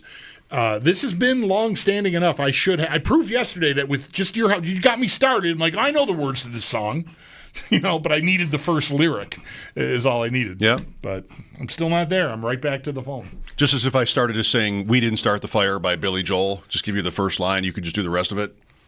One of your favorite songs? Sure. By one of your favorite artists? Yeah. It's on repeat on when I get in my truck. It's the first thing that plays. Can you imagine listening to that song like 3 times in a row and not going insane? No. I don't think I could make it through 45 seconds. The reason this probably was what people did at the time, I was never that hot for that song, but you would listen to it over and over to try to memorize it. Right. I had a college friend whose favorite thing in the world was Billy Joel, and so he might have tried to do that to memorize We Didn't Start the Fire, It's a little bit, to listen to it 10, 20 times. A little bit like It's the End of the World as We Know It by R.E.M. It's quick, syncopated lyrics, and you want to know it all. It compels you to want to know it all when you hear it, I think. It insists upon itself, what I would say. American Pie, not the same song exactly, but there's a lot of words. There are That's a lot all of I'm words, saying. yeah. Mm-hmm. Yeah. I mentioned before, I don't know, this isn't going to be interesting, sorry, but having the 2007 Sabres page up to see about that one Florida game and Brady Martin, who was born in March of that year, President's Trophy year. I realized, I'm sort of looking through it during the next break after that I misremembered the conference finals for a thing. I would have told you that the Sabres won their one game against Ottawa 1-0. Okay, I think I remember it the same way. That's not what happened? No. They lost game 3 1-0. And then in game 4, I think Roy scores right away, and they get up 3-0 and win 3-2. I'm not sure of the lead, but they win 3-2. 1-0 game 3, and they had like 13 shots. It was the worst. It was a horrible, horrible performance. It was the worst. Like, they can still do it. Game 1 was a third-period goal. Who's that guy? Oleg Zabrikin? Is that the guy? Somebody scores mid-third to beat him. Then it's Corvo in game 2 in the second overtime. Right. Ugh.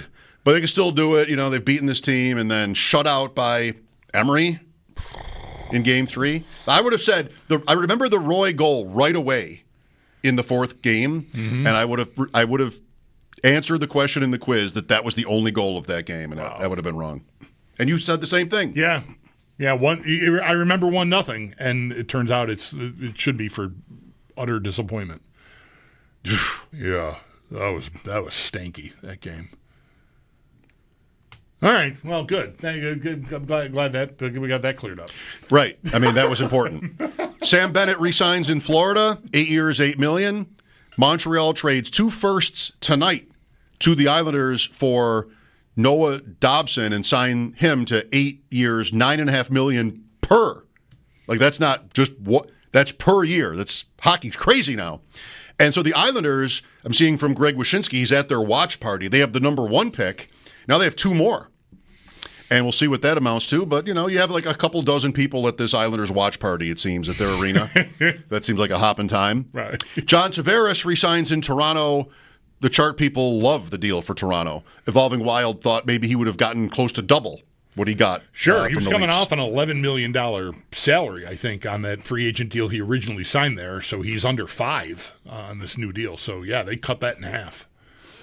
So some big signings so far. Other than Dobson, we don't have draft pick trades yet. We'll see about the Sabres. There are some rumors about Brian Rust of the Penguins, who maybe could be of interest to the Sabres. We will see what we get. Bulldog and I'd say for myself at least, learned a lot about some of the prospects on the board that might be available to the Sabres tonight from our own Brayton Wilson, who put a mock draft up at WGR550.com. We'll have that conversation for you next, get you more in the mood and maybe more up to speed on one of these guys very well could be the newest Sabre in about an hour and a half, thereabouts. That's coming up. Mike Schopp and the Bulldog here on this Friday night here on WGR.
We've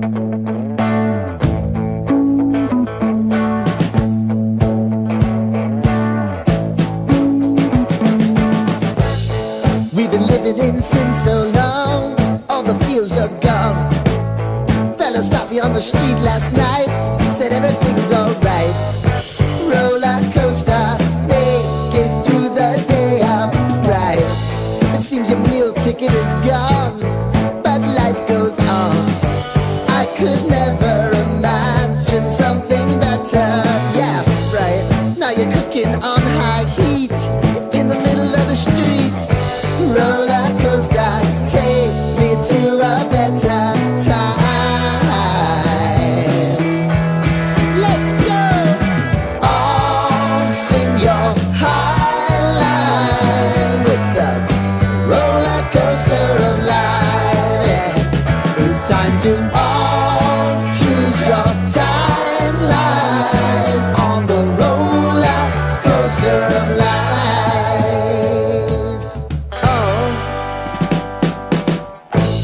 You seem to easily forget how to place your bet. When every day life gets you down, you gotta steal the crown. Got to own it. Don't bitch and moan about it, please. God forbid you scrape your knees, and it's nothing to sneeze at. Oh, I've told you, oh,